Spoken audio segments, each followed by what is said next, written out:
Hello दोस्तों, स्वागत है आप सभी का एक बार फिर से मेरे YouTube चैनल पे। दोस्तों, आप सभी का बोर्ड एग्जाम काफी नजदीक है। इस समय वो स्टूडेंट जो रिवीजन कर रहे हैं और जो स्टूडेंट अभी तक नहीं पढ़े हैं, आज का वीडियो उन दोनों के लिए यूजफुल होगा।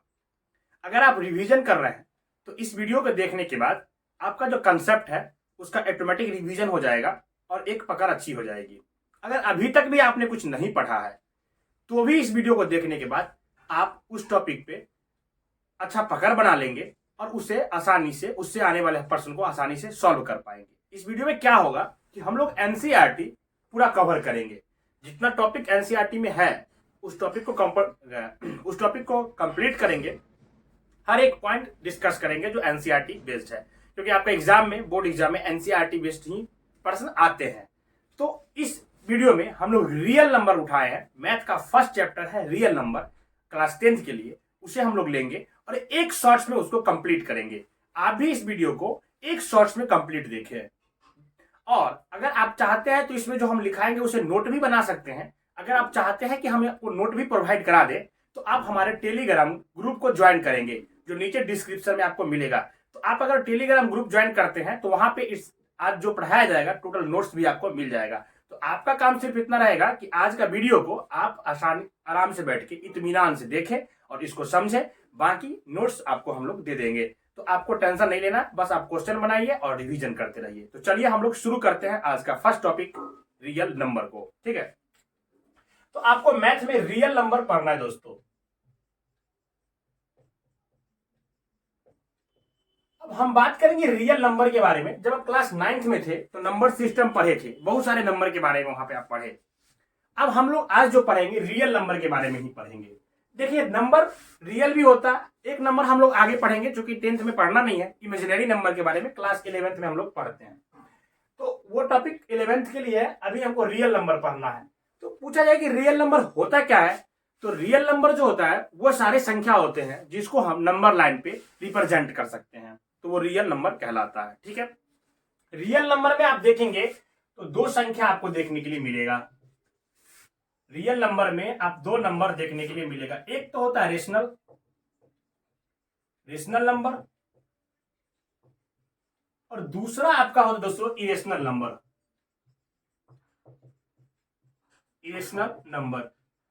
इन दोनों संख्या के बारे में आप क्लास 9th में पढ़ चुके हैं।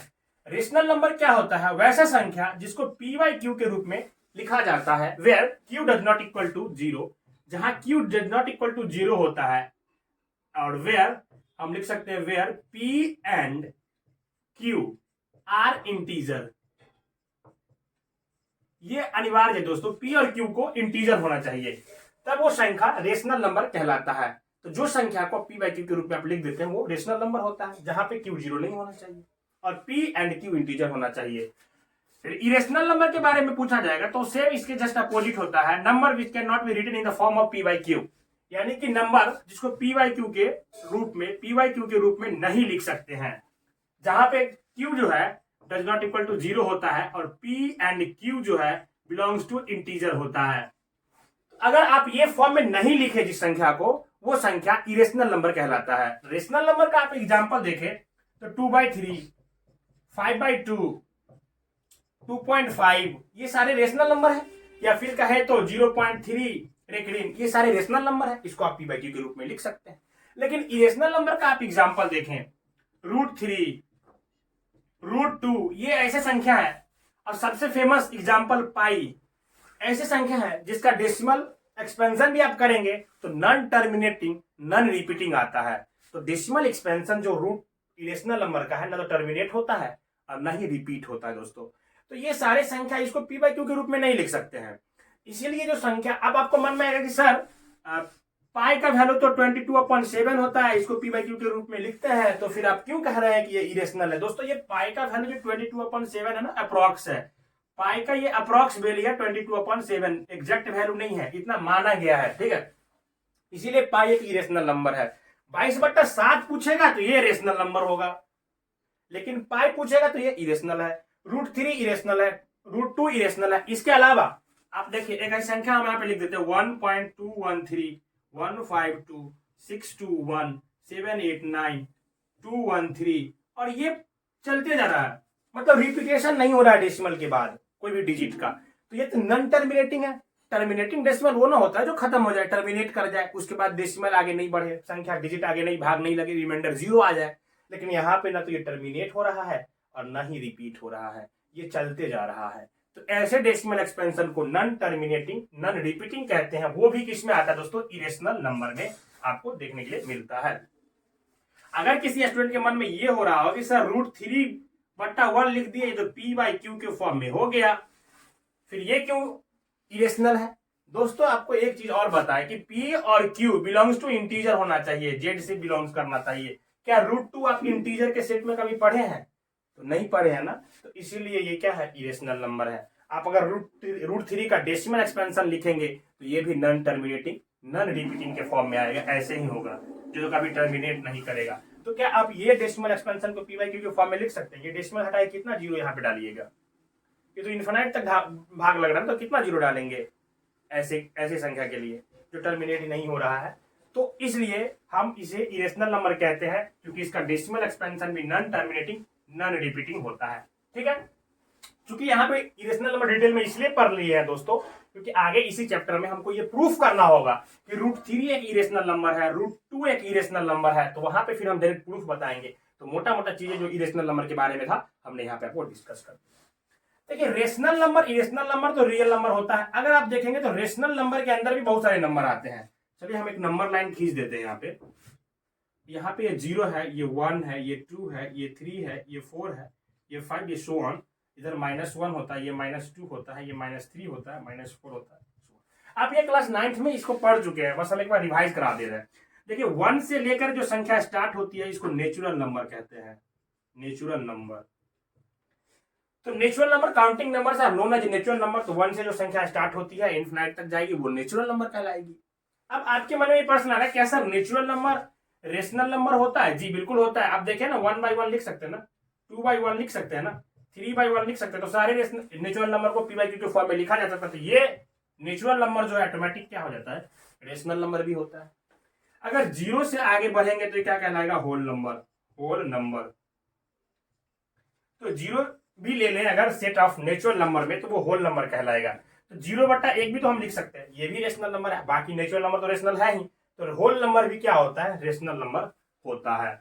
अगर माइनस ले ले तो वो इंटीजर कहलाते हैं, यानी कि होल नंबर के साथ माइनस का भी सेट ले ले तो क्या कहलाएगा, इंटीजर, इंटीजर्स। तो इंटीजर्स जो है वो negative number, positive number, positive कौन सा, natural positive number, natural negative number और 0 के सेट को कहते हैं इंटीजर्स। सभी के सभी संख्या जो नंबर लाइन पे हम यहाँ पे लिखेंगे सारे संख्या किसमें आते हैं, इंटीजर्स में आते हैं।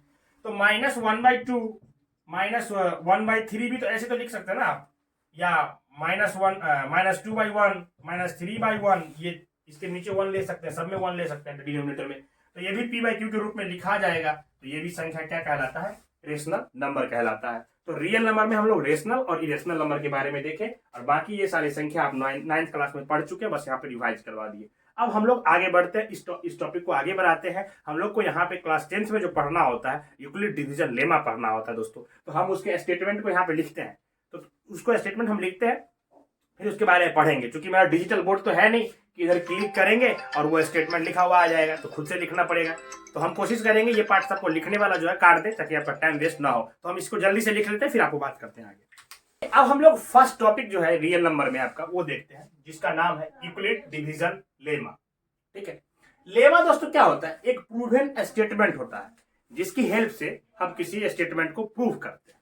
तो एक लेमा जिसे यूक्लिड ने दिया है, इसीलिए इसको यूक्लिड डिवीजन लेमा कहते हैं।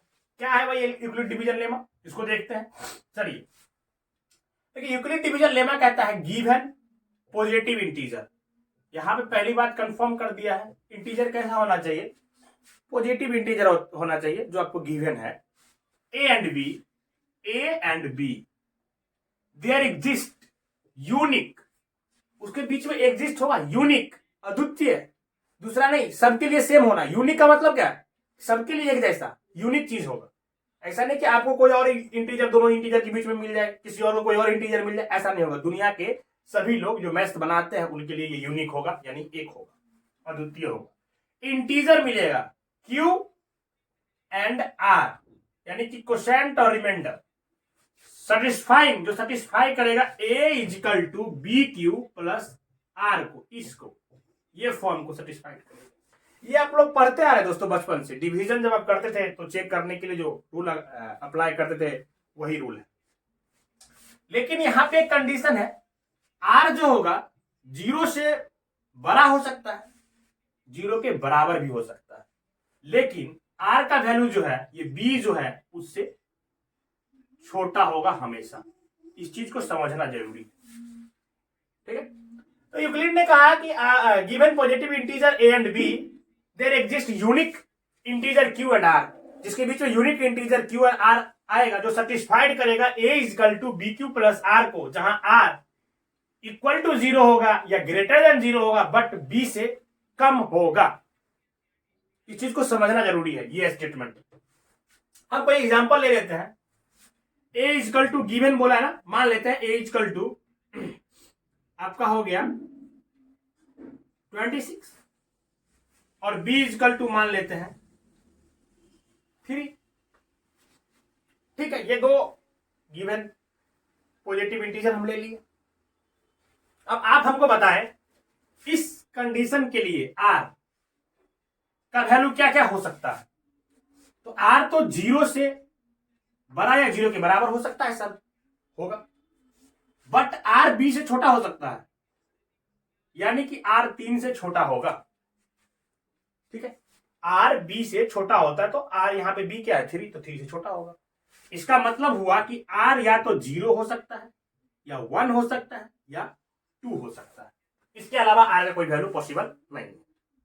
ठीक है, चलिए अब हम a equal to B Q plus r लिखते हैं। तो a तो 26 है ना, b आपका 3 है, q का क्या वैल्यू लेंगे जो इसको 26 को बराबर कर दे। इधर हम जोड़ के करेंगे तो बताइए q का क्या वैल्यू लेंगे। 3 8 जा 24 और 24 अगर इसमें से घटाएंगे तो कितना बचेगा 25, 26 2, तो यहां पे 2 लिख सकते हैं। तो a equal to B Q plus r, ये जो फॉर्म बना है a, यहां पे q क्या है 8 और r क्या है 2, ये 2 जो है क्या कहलाएगा दोस्तों r कहलाएगा। अब बताएं ये r क्या 3 आया नहीं आया, 0 1 2 के बीच का ही होगा।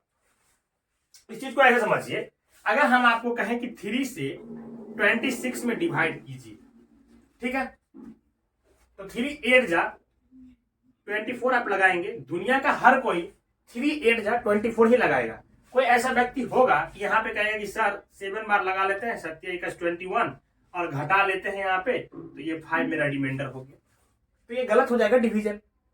आप यहाँ पे 5 में तो एक बार 3 से और लग सकता था ना, तो 7 बार क्यों लगाए, 8 टाइम्स लगाते ना, तो यहाँ पे आपका क्या हो जाएगा डिवीजन, ये गलत हो जाएगा। तो आप 7 टाइम्स लगा नहीं सकते हैं, तो जब भी आप लगाएंगे तो 8 बार ही लगाएंगे, दुनिया का सब 8 बार ही लगाएगा, तो यहाँ पे रिमाइंडर आपका 2 हो जाएगा।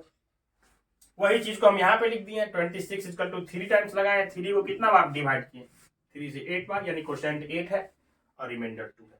तो a equal to B Q plus r, आप यहाँ पे आर देखें 2 आया, तो यही इक्विलिब्रियम डिवीजन लेमा है दोस्तों। ये आर का वैल्यू 3 नहीं हो सकता था, 0 आ सकता था, कंडीशन पे डिपेंड करेगा। ये हमारा क्या है 26 के जगह पे मान लीजिएगा 24 रहता तो 0 आ जाता, तब भी हम 3 से छोटा ही लेंगे। तो ये 3 पे डिपेंड करेगा, रिमाइंडर हमेशा 3 से छोटा आएगा, 0 आ सकता है, रिमाइंडर आता ही है डिवाइड में 0, तो ये चीज समझना जरूरी था। तो यूक्लिड डिवीजन लेमा यही है कि हम एक इंटीजर 26 को और 3 जो हमारे गिवन था, इनको इनके बीच एक इंटीजर क्यू और आर ले लिए, जो सभी के लिए क्या होगा अद्वितीय होगा, जो इस इक्वेशन को सेटिस्फाइड करता है। आप देख लीजिए 8 से 24 प्लस 2 करेंगे तो ये 26 आएगा, ये इसको सेटिस्फाइड भी करता है, और आर का वैल्यू ये होना चाहिए, तो आर का वैल्यू इसी में से एक आया, हमारा 2 आया। तो यूक्लिड डिवीजन लेमा यही है, ठीक है, इसको बोलते हैं दोस्तों यूक्लिड डिवीजन लेमा। लेकिन यूक्लिड डिवीजन लेमा और यूक्लिड डिवीजन एल्गोरिथम होता है। बहुत सारे लोग ना डिवीजन लेमा और एल्गोरिथम को एक जैसे नाप देते हैं, लगभग सेम मानते हैं, लेकिन देखिए सेम नहीं है।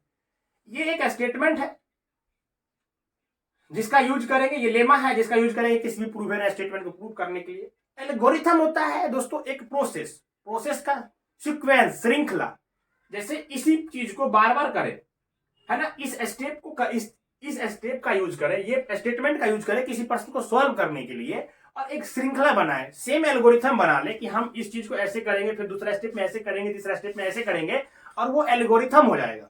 क्योंकि वो एक सीक्वेंस हो गया ना, प्रोसेस का एक सीक्वेंस हो गया, एक मेथड हो गया, जिस सीक्वेंस को हम और अलग अलग क्वेश्चन पे अप्लाई करेंगे, दुनिया के हर एक क्वेश्चन पे उसको अप्लाई कर सकते हैं, तो वो एल्गोरिथम कहलाता है। एल्गोरिथम मतलब होता है कि एक प्रोसेस का सीक्वेंस होना चाहिए, एक स्टेप का सीक्वेंस होना चाहिए जिसको हम अप्लाई करते हैं, ठीक है, किसी क्वेश्चन को सॉल्व करने में। तो इक्वलिटी डिवीजन जो लेमा है ना, A equal to B Q plus R, इसका यूज करते हैं हम लोग एचसीएफ फाइंड करने के लिए। उसमें क्या करते हैं, इसी प्रोसेस को फिर से आगे बढ़ाते हैं और इसी प्रोसेस को बार बार करते हैं जब तक रिमाइंडर 0 ना आ जाता है। रिमाइंडर 0 टिल जब तक ना आ जाए तब तक इस प्रोसेस को हम बढ़ाते रहेंगे। तो ये जो प्रोसेस बार बार हो रहा है, क्योंकि ये एक सीक्वेंशियल प्रोसेस हो जाएगा, एक ही मेथड को, एक फिक्स मेथड को हम बार बार करना है, एक फिक्स तरीके को बार बार करना है, तो वो एल्गोरिथम कहलाता है। अगर ये स्टेटमेंट सिर्फ है, इसको जो सब बताया गया है कि भाई ये इतना होगा, ये स्टेटमेंट है, तो ये लेमा कहलाएगा। तो दोनों में बेसिक डिफरेंस यही है। तो चलिए हम अब देखते हैं कि इक्वलिटी डिवीजन एल्गोरिथम का यूज करके एचसीएफ आप कैसे फाइंड करते हैं। तो आगे बढ़ते हैं दोस्तों, फिर हम आपको एक क्वेश्चन करके दिखाएंगे इस पे, ठीक है। चलिए आगे बढ़ते हैं। तो दोस्तों अब हम लोग यूक्लिड डिवीजन लेमा देख चुके हैं, एल्गोरिथम क्या होता है वो बता दिए। तो अब हम इसमें एक बेस्ट क्वेश्चन करते हैं जो आपके एग्जाम में पूछा जाता है जिस टाइप के। देखिए क्वेश्चन है, use Euclid division, Euclid algorithm बोले या यूक्लिड डिवीजन एल्गोरिथम बोले, यही बात है। तो use Euclid division algorithm to find the HCF of 420 and 130। अब आप कहेंगे कि सर आपने बोला कि यूक्लिड डिवीजन में तो ये कहा गया कि गिवन होगा दो इंटीजर ए एंड बी, तो दो इंटीजर तो गिवन है ए एंड बी, ठीक है। लेकिन यहां पे क्या है ना कि आपके मन में एक प्रश्न ये आ सकता है कि सर ए कौन सा होगा, बी कौन सा होगा, ये तो नहीं बताया ना। तो देखिए जो छोटा होता है वो बी होगा और जो बड़ा वैल्यू है वो ए होगा हमेशा। तो ए इज इक्वल टू आप देखें क्या है 420 और बी इज इक्वल टू 130। तो क्या कहा यूक्लिड डिवीजन एल्गोरिथम ने कि ए इज इक्वल टू होना चाहिए बी क्यू प्लस आर के, वेयर आर जो होगा 0 से बड़ा या 0 के बराबर होगा और बी से छोटा होगा। यही बात है। तो यानी कि रिमाइंडर हमारा 130 से छोटा आना चाहिए हमेशा, ये कंफर्म बात। लगा दीजिए इसको A equal to B Q plus R पे। तो ए का वैल्यू 420 है, तो यहां पे लिखिए 420 इक्वल टू बी, नहीं बी इक्वल टू 130। हमको चाहिए क्यू और आर। देखिए ये कैसे निकालते हैं हम क्यू और आर, आप ऐसे देख के तो एक बार में निकाल नहीं सकते हैं। तो पहले जैसे हम लोग डिवीजन करते थे उसका यूज करेंगे, क्योंकि ये डिवीजन एल्गोरिथम ही तो है। तो देखिए 130 से भाग दीजिए आप 420। अब देखेंगे अगर आप 3 टाइम्स लगाएंगे तो 300 आ जाएगा और ये 400 के आसपास है। 4 टाइम लगाएंगे तो 400 आएगा, लेकिन ये 400 प्लस 30 है, जैसे बड़ा हो जाएगा। तो बड़ा तो हम भाग देते नहीं है, तो 3 टाइम्स लगा सकते हैं। यहाँ पे 3 बार में लगाएंगे तो क्या हो जाएगा, देखिए 0 3 0 3 3 जा 9 3 1 जा 3। देखिए हम ये डायरेक्ट कर सकते थे दोस्तों, हम ये कर सकते थे 3 यहाँ पे लिख के हम एक बार में कैलकुलेट करके लिख दें, लेकिन आपको सीखना जरूरी है। आपको हर एक बेसिक कंसेप्ट 0 लेवल से हम पढ़ा रहे हैं, हर एक चीज करके दिखाएंगे ताकि आपको एग्जाम में आसानी हो। यहाँ पे ऐसा कुछ नहीं कि हवा हवा में बात होगी और आपको टॉपिक को उड़ा दिया जाएगा। बिल्कुल एक एक कंसेप्ट की बारीकी को समझेंगे, जो आपके कंसेप्ट को मजबूत करेगा, आपको स्ट्रॉन्ग करेगा अंदर से मैथ में, आपके अंदर से मैथ का जो डर है उसे भगाएगा। तो चलिए देखिए यहाँ पे हम इसको भाग दें ना 3 टाइम्स, यहाँ 0 घटा लेंगे तो 0, 12 माइनस 9 करेंगे कितना होगा, 9 1 10 2 1 30, तो 30 हो जाएगा ना। ये 4 माइनस 3 गया तो 0 होगा, कोई दिक्कत इसमें नहीं। तो सर ये तो b है तो b है, q क्या होता है, कोसेंट कितना बार लगाए हो इसको डिवाइड 3 टाइम्स, तो q इक्वल टू यहाँ पे हो जाएगा 3। रिमाइंडर कितना आया है आपका, तो 30 आया सर, तो यहाँ पे लिख देंगे 30। हो गया, डिवीजन एल्गोरिथम है, बार बार सेम प्रोसेस को अपनाना है। अब जो ये 30 है ये बन जाएगा तुम्हारा डिवाइड b, ये 30 जो है ना अब तुम्हारा ये बनेगा b। तो यहां से क्या करेंगे दोस्तों, 130 को आगे बढ़ाएंगे, इसको बनाएंगे a। अब यहां ये 30 है ना, इसको बनाएंगे b। अब फिर कितने बार में लगाओगे, तो यहां से देखो ये 30 था, इससे आप भाग देंगे तो ये यहाँ पे 130 ले लेते हैं। हो गया, क्योंकि ये 130 ए हो गया ना। अब इसको 130 को हम A into B Q plus R के फॉर्म में लिखेंगे तो कैसे होगा सर, ये 30 है कितना बार में लगा देंगे, ये तो 4 टाइम्स चल जाएगा, 3 4 जा 12 120, यहाँ पे आएगा 0, यहाँ पे आएगा 1, ये तो कैंसिल हो गया। तो सर ये 4 टाइम्स लगाएंगे तो रिमाइंडर 10 आएगा, तो ये 130 को हम बदल देंगे। सेम प्रोसेस, क्योंकि ये वाला जो वैल्यू है इसको यहाँ लाए थे, ये वाला वैल्यू को आगे बढ़ा के यहाँ लाए थे, अब इस वैल्यू को फिर आगे करेंगे तो वो ये हो जाएगा 30, और ये वाला वैल्यू को फिर आगे करेंगे तो ये हो जाएगा 10।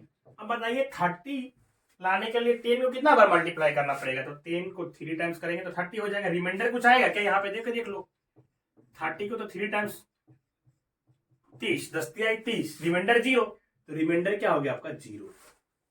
तो जब रिमाइंडर 0 हो जाए, where remainder r is equal to 0, then the value of b is called HCF of the given number.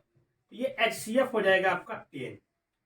यहां से इसको हम ऐसे लिखते हैं ना, एचसीएफ ऑफ 420 और 130 इज इक्वल टू 10। तो दोस्तों ये प्रोसेस है जिसका अप्लाई करके आप लोग यूक्लिड डिवीजन लेमा यूज करके क्या निकालते हैं, एचसीएफ निकालते हैं। किसी को कोई समझने में कठिनाई हो तो कमेंट में आप लिखेंगे, हमको लगता है कोई दिक्कत रहा होगा। तो ये एक प्रोसेस होता है जिसको अप्लाई करते हैं। तो आप ये अगर आप डायरेक्ट यहां नहीं कर पा रहे हैं, ऐसे आपको नहीं पता चला ना कितना टाइम्स लगाना है, बड़ा बड़ा भी डिजिट आ जाता है, तो आप इसका प्रयोग करें और इसको ऐसे अरेंज करके लिख दें और ये आपका आ गया वैल्यू। ठीक है, तो आगे बढ़ते हैं दोस्तों। तो देखिए दोस्तों, अभी तो हम एचसीएफ फाइंड किए ना यूक्लिड डिवीजन एल्गोरिथम का यूज करके। इसी पे बेस्ड एक क्वेश्चन आता है। क्वेश्चन क्या है, so that any positive odd integer, कोई भी पॉजिटिव ऑड इंटीजर जो होगा, is of the form 4q + 1 और 4q + 3 where q is some integer, जहां पे q को सम इंटीजर हो। ठीक है, इस क्वेश्चन को कैसे सॉल्व करना है, कई बार ये क्वेश्चन पूछा जाता है बोर्ड एग्जाम में, तो आप इसके प्रोसेस को समझिए, इसके करने के तरीके को समझिए। पहले तो मान लेते हैं let a be any positive integer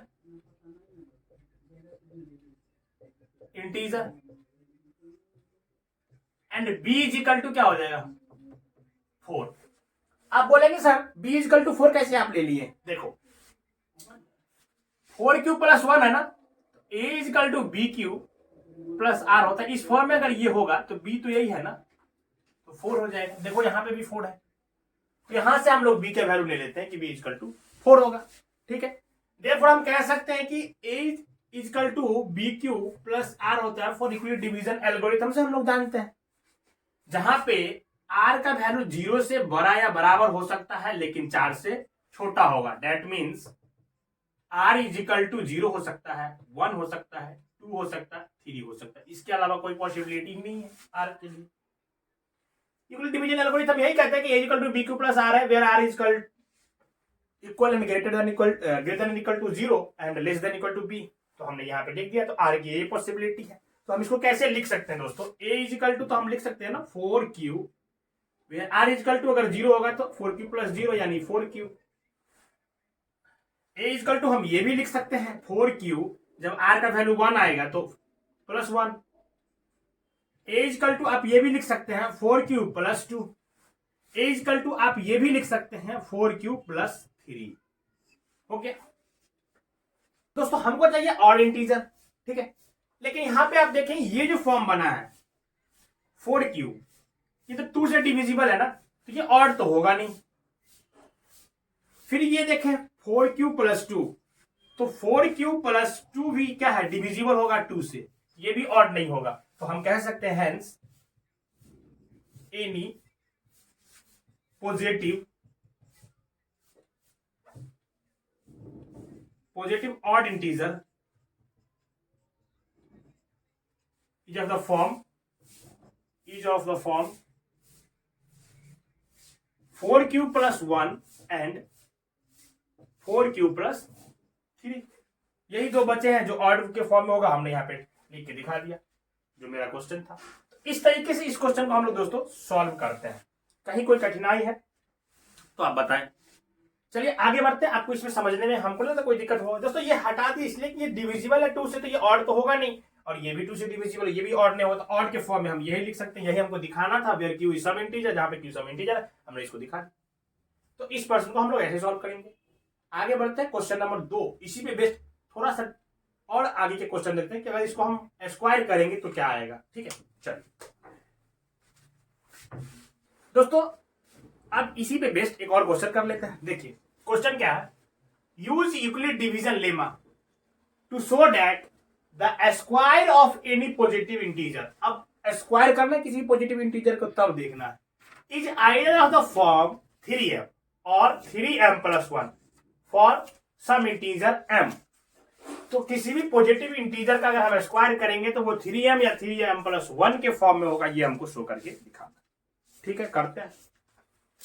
तो चलिए सॉल्यूशन करेंगे तो क्या लिखेंगे, let a be any positive integer,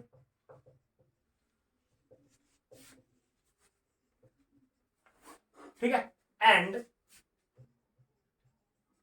B equal to कितना लेंगे दोस्तों, अभी जस्ट बताए हैं 3 है, यहां पे भी 3 है, तो बी इक्वल टू हम 3 ले लेते हैं।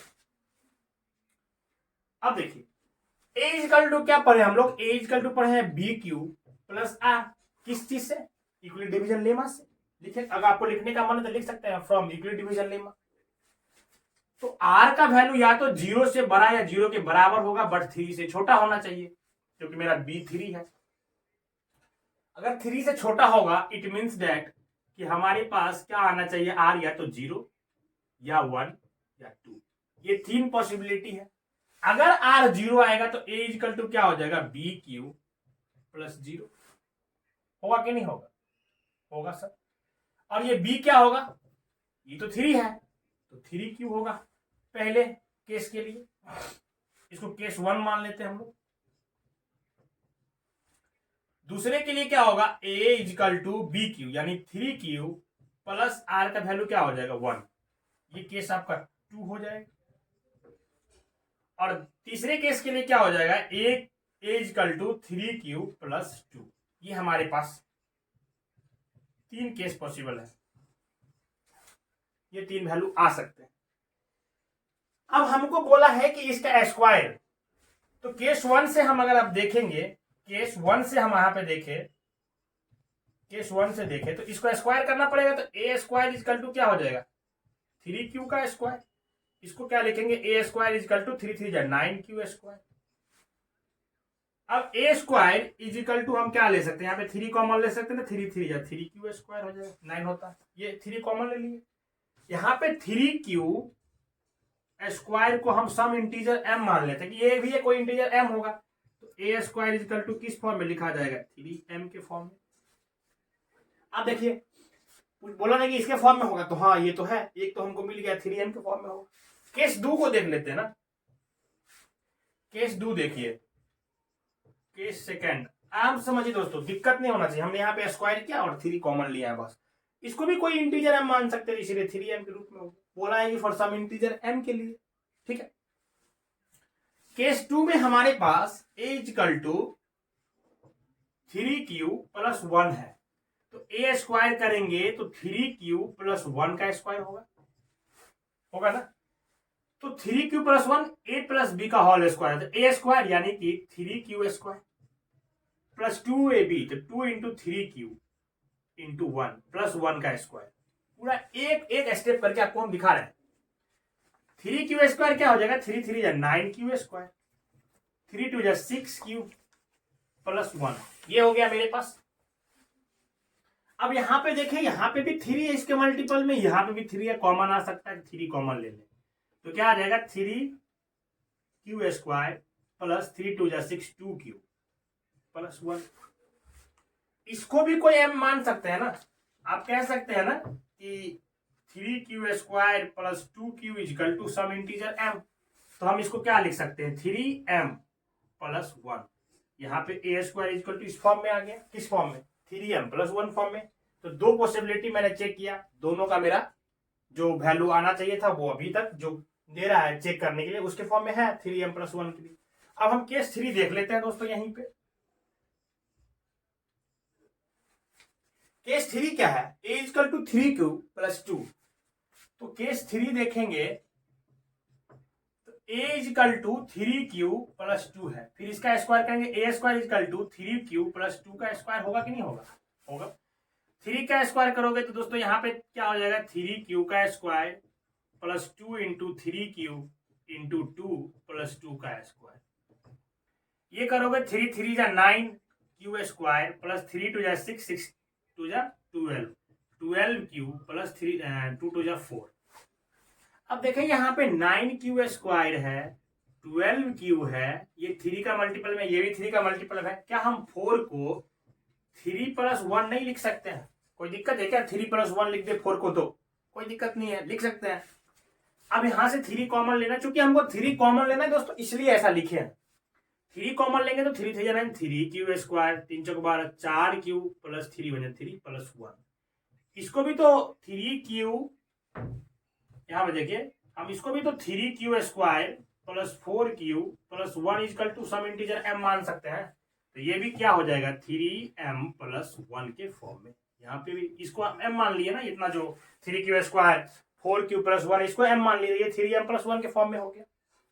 हमको यही तो फॉर्म करना था ना कि integer either of the form 3m होगा या 3m प्लस 1 के फॉर्म में होगा। तो हम लिख देंगे hence to show square of any positive और एनी पॉजिटिव इंटीजर, क्या लिखेंगे, square of any positive integer is of the form 3m and 3m plus 1। Integer is of the form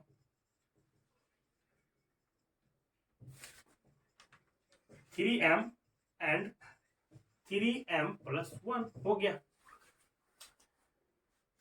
तो दोस्तों इस अप्रोच के साथ आप इस तरीके के प्रश्न को सॉल्व कर सकते हैं। कोई क्वेश्चन आपको क्यू करने के लिए पूछेगा तो फिर क्यू कर लेंगे, स्क्वायर करने के लिए दिया है तो स्क्वायर कर लेंगे। अगर आपको क्यू वाले प्रश्न और इस पे बेस्ड और भी प्रश्न करने का इच्छा है तो कमेंट में लिखिए, हम जरूर क्वेश्चन करवाएंगे, हर एक क्वेश्चन को कराएंगे, इंटरेस्ट आएगा आपको मैथ में।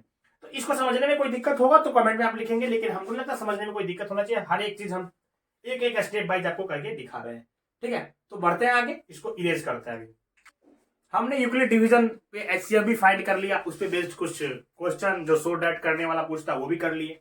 अब हम लोग नेक्स्ट टॉपिक पे बढ़ते हैं, जिसका नाम है the fundamental theorem of arithmetic. देखिए इसका प्रूफ आपको नहीं पूछता थ्योरम का, इसको समझना जरूरी है। ये थ्योरम क्या कह रहा है जो हमें यूज में आए आगे क्वेश्चन को सॉल्व करने, इसके मैकेनिज्म, इसके कंसेप्ट को समझना जरूरी है। और मैं आपका कंसेप्ट इस पे बेहतर समझाने की कोशिश करूंगा। मैं आपको इस टॉपिक को बेहतर से बेहतर समझाने की कोशिश करूंगा। एक बार में छप जाएगी दिमाग में, बस आपको इसको देखना है ध्यान से, बस आप कंसंट्रेट करके देखें। देखिए ये जो फंडामेंटल थ्योरम ऑफ अरिथमेटिक है ना, ये कहता है एवरी कंपोजिट नंबर कौन सा होना चाहिए, कंपोजिट। ये जो स्टेटमेंट है इसमें हम यहाँ पे क्या पढ़ रहे हैं, कंपोजिट नंबर। तो पहले कंपोजिट नंबर आपको समझ में आना चाहिए। कंपोजिट नंबर आप पढ़े होंगे, बचपन से पढ़ते आ रहे हैं, लेकिन एक बार फिर बता देते हैं। जो कंपोजिट नंबर होता है जिसका मोर देन 2 फैक्टर होता है, और प्राइम नंबर वो होता है जिसका सिर्फ और सिर्फ जो 2 फैक्टर होता है। यानी कि प्राइम नंबर वो होगा जिसका फैक्टर संख्या खुद होगा, और नंबर जो होगा वो खुद होगा, नंबर इटसेल्फ और 1 होगा। जैसे 2 ले लीजिए, 2 एक प्राइम नंबर है क्योंकि 2 का 2 ही फैक्टर है, एक तो 2 और एक 1। 3 ले लीजिए, 3 एक प्राइम नंबर है, इसका 2 ही फैक्टर है, 3 या 1। 6 ले लीजिए, कंपोजिट नंबर है, इसका फैक्टर क्या हो जाएगा, 6 भी हो जाएगा, 2 भी हो जाएगा, 3 भी हो जाएगा, 1 भी हो जाएगा। तो नंबर जिसके पास 2 से ज्यादा फैक्टर हो, मोर देन 2 फैक्टर, वो कंपोजिट। नंबर जिसके पास सिर्फ और सिर्फ 2 फैक्टर हो वो प्राइम। तो सर 1, इसके बारे में आपका क्या विचार है? 1 इसके पास तो 2 ही फैक्टर नहीं है, सिर्फ और सिर्फ एक ही फैक्टर है, संख्या खुद। इसके अलावा कहां दूसरा कोई फैक्टर है? 2 की बात करें तो 2 के पास तो 2 फैक्टर है, 1 और 2। तो 1 तो सबके फैक्टर में होते हैं, 1 में भी है, और संख्या ये खुद का फैक्टर। तो 2 फैक्टर होगा तब तो प्राइम कहेंगे, इसका तो एक ही है। तो ना तो ये प्राइम है, ना इधर प्राइम नॉर कंपोजिट 1 के बारे में कहा जाता है, ना ही प्राइम है ना ही कंपोजिट है। तो आपको समझ में आ गया कंपोजिट नंबर क्या है, ठीक है। तो कहता है every composite number can be expressed, कोई भी कंपोजिट नंबर को हम एक्सप्रेस कर सकते हैं, यानी कि फैक्टराइज कर सकते हैं। प्राइम फैक्टराइजेशन करते आ रहे हैं, एचसीएफ निकालते होंगे बचपन से, तो उसको फैक्टराइज कर सकते हैं as a product of prime. किसके रूप में? प्राइम के रूप में, एज अ प्रोडक्ट, यानी मल्टीप्लीकेशन ऑफ प्राइम के रूप में, प्रोडक्ट ऑफ प्राइम के रूप में कोई भी कंपोजिट नंबर को हम लोग फैक्टराइज कर सकते हैं। ठीक है भाई, कर सकते हैं, करते भी हैं हम लोग। एंड दिस फैक्टराइजेशन, समझने वाली बात है, and this factorisation is unique, और ये फैक्टराइजेशन यूनिक होगा दोस्तों, अद्वितीय होगा। हम वही बात आज भी कह रहे हैं, अद्वितीय यूनिक का मतलब सबके लिए वही होगा, आपके लिए दूसरा नहीं, दूसरे के लिए दूसरा नहीं, यूनिक होगा सबके लिए। उसका फैक्टराइजेशन उस संख्या का वही होना है, एकदम फिक्स वैल्यू आना चाहिए। अपार्ट फ्रॉम द ऑर्डर, किसको छोड़ के? ऑर्डर को छोड़ के। ऑर्डर यूनिक नहीं होगा, हो सकता है आपका ऑर्डर अलग आए फैक्टराइज कीजिएगा कोई संख्या को, तो मेरा ऑर्डर अलग आए जब फैक्टराइज करेंगे किसी संख्या को, तो लेकिन फैक्टराइजेशन तो यूनिक होगा। जो जो संख्या प्राइम नंबर हमको आएगा किसी संख्या का फैक्टराइज करने में, वही प्राइम संख्या आपको भी आएगा। हम इसको करके एग्जाम्पल के साथ समझाएंगे, बाकी लोग समझाते नहीं है, हवा हवा में फेंक देते हैं। मेन चीजें, छोटी छोटी बात है, बारीकी से समझेंगे। In which the prime factor occurs, मतलब प्राइम फैक्टर जो अकर करेगा ना, उसका ऑर्डर आगे पीछे हो सकता है, वो यूनिक नहीं कह रहा है, अपार्ट फ्रॉम ऑर्डर, बट ये जो है फैक्टराइजेशन यूनिक होना चाहिए। चलिए इसको एग्जाम्पल की तरह समझने की कोशिश करते हैं। कोई हम ले लेते हैं संख्या जिसका हमको फैक्टराइजेशन करना है। चलिए एग्जाम्पल के लिए हम एक संख्या ले लेते हैं, क्या ले? चलिए यही लेते हैं, क्योंकि हमको इसमें कुछ आपको समझाने के लिए ये संख्या हमको ढंग का लगा, ले ली। कोई व्यक्ति होगा, वो इसको प्राइम फैक्टराइजेशन करना शुरू करेगा, पहले 2 से लगाएगा, 2 से करेगा तो कितना हो जाएगा, एकदम करके दिखा रहे हैं, नहीं लिख देंगे 120 का प्राइम फैक्टराइजेशन ये होगा, नहीं, करके दिखाएंगे हम। तो 2 से 2 6 जा 12 और 0, फिर 2 से लगाएगा, 2 3 6 0, फिर 2 से लगाएगा, 2 1 जा 2, 1 3 2 5 10 15, फिर बोलेगा 2 के बाद अब 3 से लगाते हैं, क्योंकि हम लोग को बचपन से ही सिखाया था ना कि छोटा संख्या से भाग दो, छोटा संख्या से फैक्टराइज करो, बचपन से बताया गया है, तो वही अप्लाई कर रहा है। 3 4 3 5 1 15, फिर 5 से लगाएंगे, 5 1 जा 5, कोई दिक्कत नहीं है। तो हम इसको लिख सकते हैं ना, 120 का प्राइम फैक्टराइजेशन क्या आ जाएगा, 2 गुना 2 गुना 2 गुना 3 गुना 5, ठीक है, गुना 1 भी लिख सकते हैं, हो गया। हम इसी संख्या वाइज से फैक्टराइज करेंगे 120। ये दिख रहा है ना कि 5 से लग सकता है, तो 5 से लगा देते हैं, 5 2 जा 10 to 12, 5 4 जा 20, कोई दिक्कत? हम 5 से लगाए, 5 दूना 10, 2 12 20 5 24 24। अब देख रहे हैं कि 24 3 से डिविजिबल है, 4 2 6, तो 3 से लगा लेते हैं, 3 8 जा 24। अब देखिए 8 जो है ना, वो तो 2 से ही कटेगा, तो 2 से लगाते हैं। अब 2 4 जा 8, 2 2 जा 4, 2 1 जा 2। ये 120 को हम ऐसे लिख सकते हैं क्या, 5 multiply 3 multiply 2 multiply 2 multiply 2 multiply 1। अब आप देख रहे होंगे कि ऑर्डर चेंज हो गया है। हम यहाँ पे 2 से शुरू किए, एकदम बढ़ते हुए क्रम में जा रहे थे असेंडिंग ऑर्डर में, और ये देखिए तो डिसेंडिंग ऑर्डर में हो गया ना। लेकिन अब गौर करें, इसके प्राइम फैक्टराइजेशन में 5 एक बार आया, इसके भी प्राइम फैक्टराइजेशन में 5 एक बार आया, इसमें भी 3 एक बार आया है, इसमें भी 3 एक बार आया, यहाँ पे भी 2 3 बार आया है, यहाँ पे भी 2 3 बार आया है। तो आप कैसे भी इसको फैक्टराइज करें, संख्या प्राइम होना चाहिए, पहले बड़ा से लगाओ छोटा से लगाओ, कोई मतलब नहीं बनता, कोई दिक्कत नहीं है। बचपन से पढ़ा देते हैं हम लोग कि बचपन में बच्चे को आसान हो लगाने के, इसलिए बोला जाता है कि छोटे संख्या से लगाओ। अपार्ट फ्रॉम ऑर्डर, ऑर्डर अलग आ सकता है, मेरा ऑर्डर चेंज हो गया, 5 3 2 आ गया, यहाँ पे ऑर्डर 1 2 3 है, ये असेंडिंग ऑर्डर में है, वो डिसेंडिंग ऑर्डर में हो गया। बट आप देखेंगे तो प्राइम फैक्टराइजेशन में यहाँ जो संख्या इसके फैक्टर के रूप में आया है, सेम फैक्टर के रूप में यहाँ पे भी आया है। तो यही बात इनका कहना है फंडामेंटल थ्योरम ऑफ मैथमेटिक्स का, कि every composite number can be expressed, कोई भी कंपोजिट नंबर हो उसको हम एक्सप्रेस कर सकते हैं as a product of prime, this and this factorisation unique, ये फैक्टराइजेशन यूनिक होगा apart from the order, order को छोड़ के, in which the prime factor occurs, जो फैक्टर आएंगे उसके ऑर्डर आगे पीछे हो सकते हैं। यहाँ पे भी हम ऑर्डर आगे पीछे कर सकते थे, इसको 2 से लगा लेते तो ये 24 के यहाँ 2 से लगा देता, फिर बीच में 2 आता, फिर बाद में 3 आता, तो ये आगे पीछे हो सकता है दोस्तों, लेकिन इसके फैक्टर में जो प्राइम होंगे वो सेम रहेगा, सबके लिए ये यूनिक रहेगा। यही कहना है फंडामेंटल थ्योरम ऑफ अर्थमेटिक का। तो हम आशा करते हैं आपको अच्छी तरीके से समझ में आया होगा। चलिए आगे बढ़ते हैं। फंडामेंटल थ्योरम ऑफ अर्थमेटिक जो हम पढ़े उस पर बेस्ड एक क्वेश्चन कर लेते हैं। क्वेश्चन क्या है? Prove that there is a no natural number, मतलब प्रूव कीजिए कि यहाँ पे ऐसा कोई नेचुरल नंबर नहीं है for which 4 to the power n end with the digit 0, जो ये इंड कर जाए डिजिट 0 पे। यानी कि कहने का ये है इनका कि 4 का पावर जो n है ना, n अगर कोई नेचुरल नंबर होगा, कोई भी नेचुरल नंबर, क्या ऐसा हो सकता है कि ये संख्या 0 पे इंड कर जाए? ये आपको देखना है। ये कह रहा है कि नहीं होगा, n का किसी वैल्यू के लिए नहीं होगा, प्रूफ कर दीजिए। तो कर देते हैं ना प्रूफ। देखो आप एक चीज बताओ, 4 का पावर n है, हम इसको एग्जांपल की तरह पहले समझते हैं फिर बताएंगे आपको। देखिए 4 का पावर n है ना, 4 का पावर अगर 2 कर दे, 4 का पावर 3 कर दे, 4 का पावर 4 कर दे, तो क्या बदलने क्या वाला है? n पे नहीं समझ में आ रहा, 1 2 3 पे तो समझ में आएगा ना। देखो 4 का जो अगर फैक्टराइजेशन आप करोगे तो क्या हो जाएगा? 2 मल्टीप्लाई 2, यही होगा ना, 2 दूना 4 पावर n। इसके अलावा कुछ होने वाला है 4 की पावर में? तो आप देख रहे हैं कि 4 का फैक्टर क्या है? 2 और 2। अब एक चीज देखिए, 4 स्क्वायर अगर भी हम करेंगे तो 4 का एक 4 के लिए कितना फैक्टर है? 2 इंटू 2। तो 2 4 के लिए कितना फैक्टर हो जाएगा? इसी फैक्टर का ना पुनरावृत्ति होगा, यही फैक्टर ना दूसरी बार भी आएंगे, तो 2 इंटू 2। फिर देखिए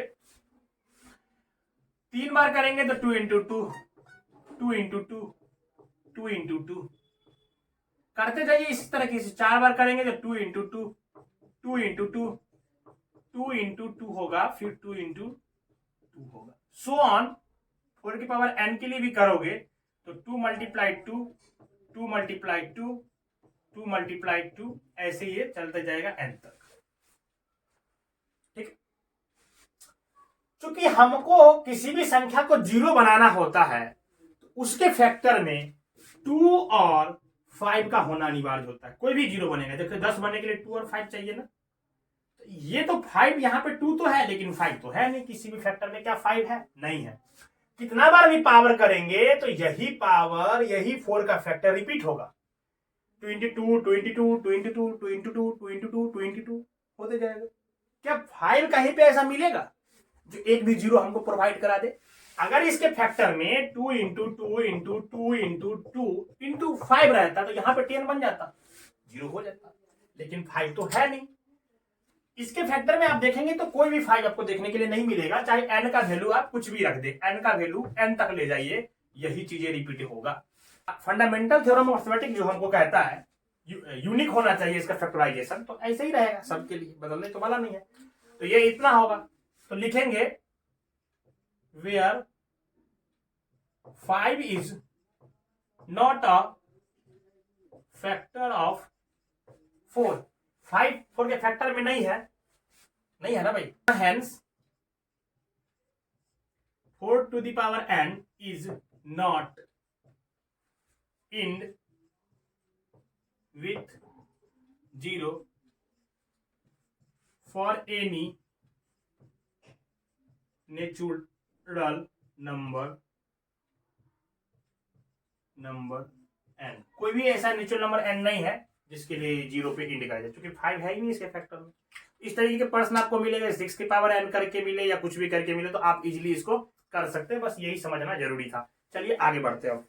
दोस्तों फंडामेंटल थ्योरम ऑफ अर्थमेटिक के बाद नेक्स्ट टॉपिक आपका आता है एचसीएफ एंड एलसीएम फाइंड करना, जो किस मेथड से? प्राइम फैक्टराइजेशन मेथड से। अभी एचसीएफ हम लोग फाइंड किए हैं यूक्लिड डिवीजन लेमा के थ्रू, लेकिन अब हमको फाइंड करना है एचसीएफ और एलसीएम प्राइम फैक्टराइजेशन मेथड के थ्रू। बचपन से करते आप आ रहे हैं, बस इसको एक बार देखें, आता तो होगा ही सबको। देखिए 96 को प्राइम फैक्टराइज करना है और 404 को प्राइम फैक्टराइजेशन हमको करना है। 96 में लगा लेते हैं 2 से, 2 4 जा 8, 19, 2 8 जा 16, ठीक है। 2 2 जा 4, 2 4 जा 8, 2 1 जा 2, 2 2 जा 4, 2 6 जा 12, 2 3 जा 6, 3 1 जा 3, ये हो गया। तो 96 के प्राइम फैक्टराइजेशन में 2 मल्टीप्लाई 2 यानी 1 2 3 4 5, 2 का पावर 5 आया ना। चलिए ऐसे ही लिख देते हैं, 1 2 3 4 5, 3 और 1। इसको भी तो करना पड़ेगा, करिए। 2 2 जा 4 0, 2 2 जा 4, 2 1 जा 2 0, 2 1 जा 2। क्या इसके बाद कुछ होने वाला है? अब बताएं, 101 क्या फैक्टराइज होगा? नहीं होगा, ये खुद प्राइम नंबर है, तो ये फैक्टराइज होगा नहीं। तो इसके लिए क्या लिखोगे? 404 का फैक्टर क्या हो गया? 2 मल्टीप्लाई 101। ठीक है, इसको यहीं पे लिख देते हैं, आसानी आएगी हमको बनाने में। देखो 96 का क्या था? 2 2 2 4, ये 5 टाइम्स 2 आया था, 1 2 3 4 5 और एक 3 आया था। मल्टीप्लाई 1 लिखे या ना लिखे क्या फर्क? ठीक है, अब देखिए HCF होता है हाईएस्ट कॉमन फैक्टर। तो इसमें जो दोनों में मिलता है ना, अगर आप पावर के रूप में लिखेंगे तो 2 टू दी पावर 2 और 2 का पावर 5, तो 2 का पावर 2 कम पावर जो है जो दोनों में मिल रहा है उतना ही लेना होता है। तो HCF इजिकल टू क्या हो जाएगा भाई? ये दो देखें यहाँ पे भी है, ये दो यहाँ पे भी है, तो जो दोनों में कॉमन है वही सिर्फ लेते हैं HCF में, बाकी पार्ट्स को नहीं लेते हैं। तो इसमें बाकी पार्ट्स जो है उनको हमको लेने से कोई मतलब नहीं। तो HCF हो जाएगा 2 मल्टीप्लाई 2 4। तो 4 वह वैल्यू है, हाईएस्ट कॉमन फैक्टर है 4, जो इनको भी डिवाइड करेगा, ये भी डिवाइड होगा इससे। HCF का वही मतलब होता है हाईएस्ट कॉमन फैक्टर, दोनों का कॉमन फैक्टर हाईएस्ट क्या? 4। अब लिस्ट कॉमन मल्टीपल बोलते हैं इसको, यानी कि लिस्ट कॉमन मल्टीपल, दोनों में कम से कम कॉमन मल्टीपल जरा दोनों संख्या मिलता होगा, सेम हो जाएगा वैल्यू जिसके लिए। देख दोनों में 2 तो था ही ना मिला हमको कॉमन, तो ये दोनों को एक बार तो लेना ही है।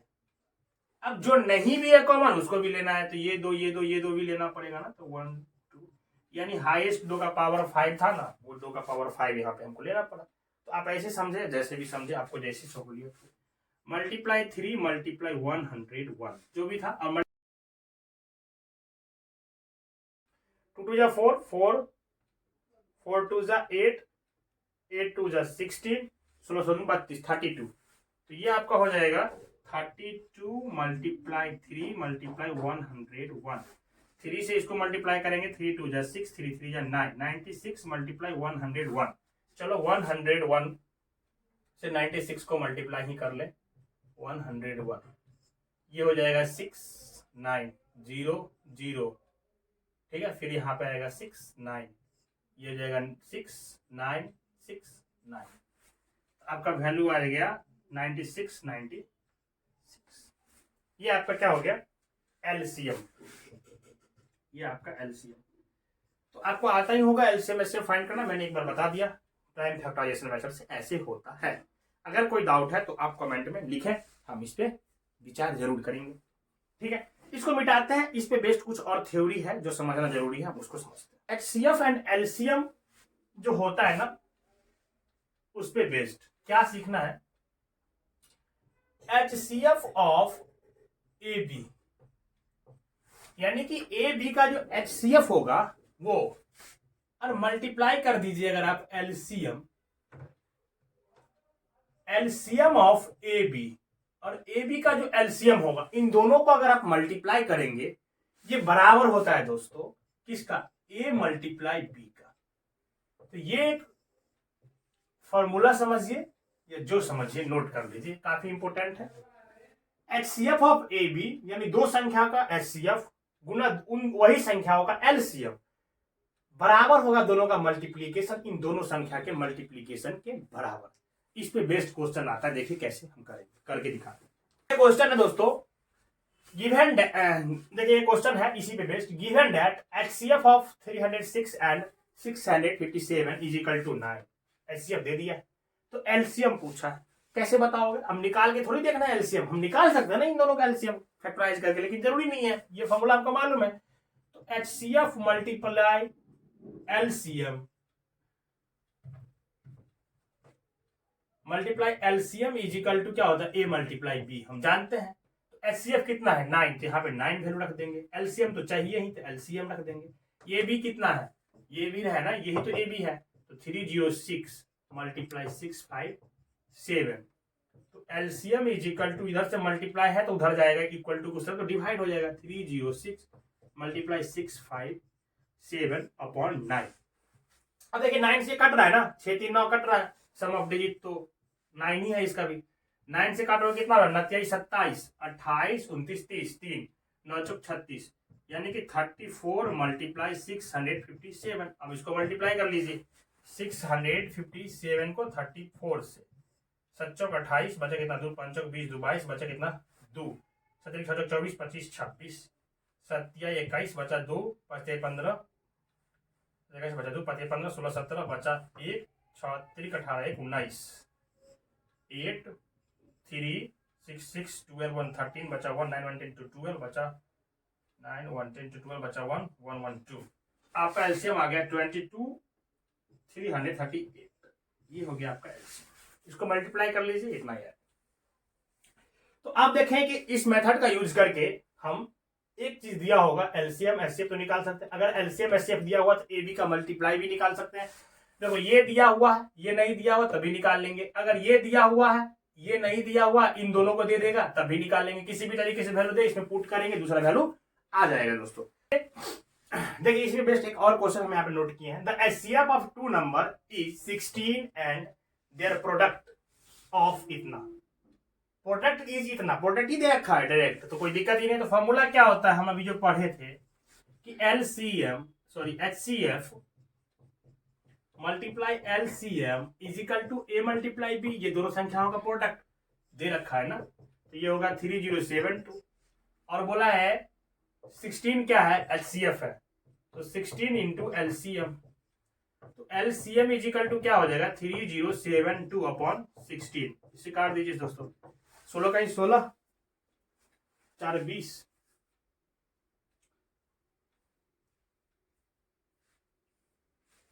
इसको काटिए 16 का 16 और उसमें 16 9 जा लगेगा, फिर 2 लग जाएगा आपको। देखिए काट है ना, डिवाइड करेंगे तो 192 आएगा आपका। तो ये एलसीएम फाइंड कर लिया। आप 16 से काटिए ना, 16 का 16, यहाँ पे कितना बच जाएगा 16 4 20 10 3 14 147, तो 9 टाइम्स लगा लीजिए, फिर जो बच गया उसको 2 टाइम्स लगा लीजिए, 16 दूनी 32 3 आएगा वहां से। तो ये आपका डिवीजन है, करके आने के बाद एलसीएम है। इस प्रकार से हम दोस्तों इस क्वेश्चन को करेंगे, इस पे बेस्ड जो भी क्वेश्चन आएगा। एक चीज और समझना है, बच्चे क्या करते हैं, इस कंसेप्ट को है ना 3 डिजिट के लिए भी अति विस्तारित कर देता है। जैसे क्या कहना चाह रहे हैं हम, अगर मान लीजिए कोई 3 डिजिट है, ए बी और सी, 3 नंबर दिया हुआ है, डिजिट नहीं नंबर, इनके लिए पूछे जाए एलसीएम एचसीएफ वाला, तो ये क्या फॉर्मूला काम करेगा, ये जो हम लगा रहे हैं, क्या इसके लिए होगा HCF of ABC into LCM of ABC is equal to, ऐसा होगा क्या a multiply b multiply c? नहीं दोस्तों, ऐसा नहीं होगा, ये इक्वल टू नहीं होता है। आप इस फॉर्मूला को सिर्फ और सिर्फ वाले के लिए ही मल्टीप्लाई करेंगे, यानी कि 2 अगर होगा तब 3 आ जाए, 3 अलग अलग नंबर आ जाए तो 2 नंबर के लिए होगा, 2 नंबर्स के लिए ही यूज करेंगे। 3 नंबर के लिए एप्लीकेबल नहीं है दोस्तों, वहां पे ये मल्टीप्लाई करके आपको ये आंसर नहीं देता है। तो ये आपको ध्यान रखना है कि ये सिर्फ और सिर्फ जो मेथड हमने बताया LCM into HCF is equal to a multiply b, ये किसके लिए एप्लीकेबल है, 2 नंबर के लिए एप्लीकेबल। ठीक है, चलिए आगे बढ़ते हैं। तो दोस्तों अभी हमने देखा प्राइम फैक्टराइजेशन से एचसीएफ एलसीएम कैसे फाइंड करते हैं, उस टॉपिक को हमने कंप्लीट किया। अब हम आगे बढ़ते हैं और आपका ये टॉपिक है रिविजिटिंग इरेशनल नंबर। ठीक है, इसको देखिए, इसमें क्या समझना जरूरी है। एक स्टेटमेंट है, let p be a prime number if p divides a square. अगर पी कोई प्राइम नंबर है और वो पी डिवाइड्स करता है ए स्क्वायर को, देन पी डिवाइड्स ए, तो पी ए को भी डिवाइड्स करेगा, where a is a positive integer, जहां पे ए क्या है, पॉजिटिव इंटीजर है। हम इस चीज को दोनों तरीके से समझेंगे, एक तो एग्जाम्पल के द्वारा भी समझेंगे और एक जो मेथड है जो सबके लिए जनरल होना चाहिए, एक मतलब जनरलाइज फॉर्म में समझेंगे, इसको वेरिएबल के रूप में मान के समझेंगे। ठीक है, देखिए जैसे कि पी जनरल फॉर्म में माने अगर, तो बोला let p be a prime number of a का प्राइम नंबर हम करें, ए अगर एक कंपोजिट नंबर है ना, तो क्या आएगा, P1 मल्टीप्लाई करेंगे P2 आएगा, P3 आएगा, ये सारा फैक्टर होगा ना इसका प्राइम फैक्टर, P4 आएगा और ये सो ऑन चलते जाएगा कब तक, Pn के लिए। अगर ए कंपोजिट नंबर, तो ये जनरल हम ये यहाँ पे फिक्स नहीं कर रहे हैं कि ए फैक्टर 2 होगा 3 होगा 4 होगा, कुछ भी हो भाई, वेरिएबल के रूप में लिख दिए हैं। कोई भी चीज हो सकता है एक जगह पे, कोई भी संख्या ये हो सकता है, जनरल फॉर्म हो गया सभी के लिए। इसका तो ये मतलब हो ना P1 P2 P3 P4 ये Pn तक जाएगा, ये सारे फैक्टर होंगे इसका ए का। अगर हम ए का स्क्वायर ले लें, ए का स्क्वायर लेंगे दोस्तों, तो इनका फैक्टर का भी स्क्वायर हो जाएगा, यानी कि फैक्टर भी 2 बार हो जाएगा, P1 P2 P3 Pn तक। फिर मल्टीप्लाई कर लेंगे इसी को P1 P2 P3 Pn तक, यानी कि ए स्क्वायर इजकल टू ये आ गया। तो ये सारे P1 P2 का भी तो स्क्वायर हो रहा है ना यहाँ पे, यानी कि P1 का स्क्वायर हो जाएगा, P2 का स्क्वायर हो जाएगा, P3 का स्क्वायर हो जाएगा, ये चलता जाएगा, Pn का स्क्वायर, ए स्क्वायर ये आएगा आपका। P भी है प्राइम नंबर, P एक प्राइम नंबर है, तो चूंकि ये फैक्टर में आएगा, P divides a square. P वो इसमें से कोई एक फैक्टर होगा ना, प्राइम नंबर इसमें से कोई फैक्टर होगा, तो वो डिवाइड्स करेगा ए स्क्वायर को। P डिवाइड्स कर रहा है ए स्क्वायर को, इसमें क्या है स्टेटमेंट में कि P divides a square. P तो ए स्क्वायर को डिवाइड्स करता है, देन हमको ये बताना है कि P डिवाइड्स ए। तो आप बताएं ए स्क्वायर को P डिवाइड्स करता है, तो P का ही ना ये फॉर्म है भाई, इसमें भी वो P होगा, इसमें भी वो P होगा, तो P का भी स्क्वायर हो गया है।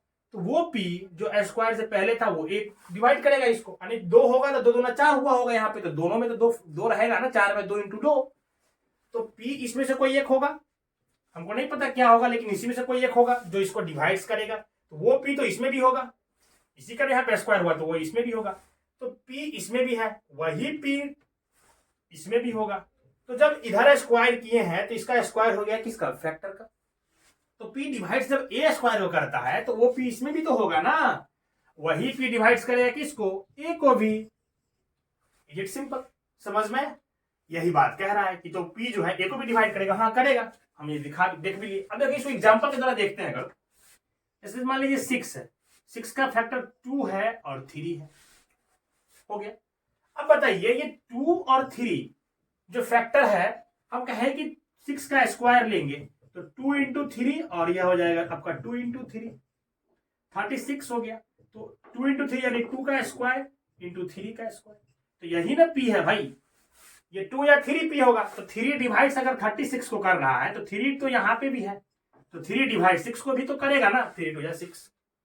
यही चीज को यहाँ बताया गया है जनरल फॉर्म में, तो इस चीज को आप समझे होंगे, क्योंकि ये 3 यहाँ पे 36 को, या 2 अगर ये 2 ही मेरा P हो, 36 को डिवाइड कर रहा है, तो यही 2 तो 6 को भी डिवाइड करेगा, इसी का तो यहाँ पे स्क्वायर हुआ।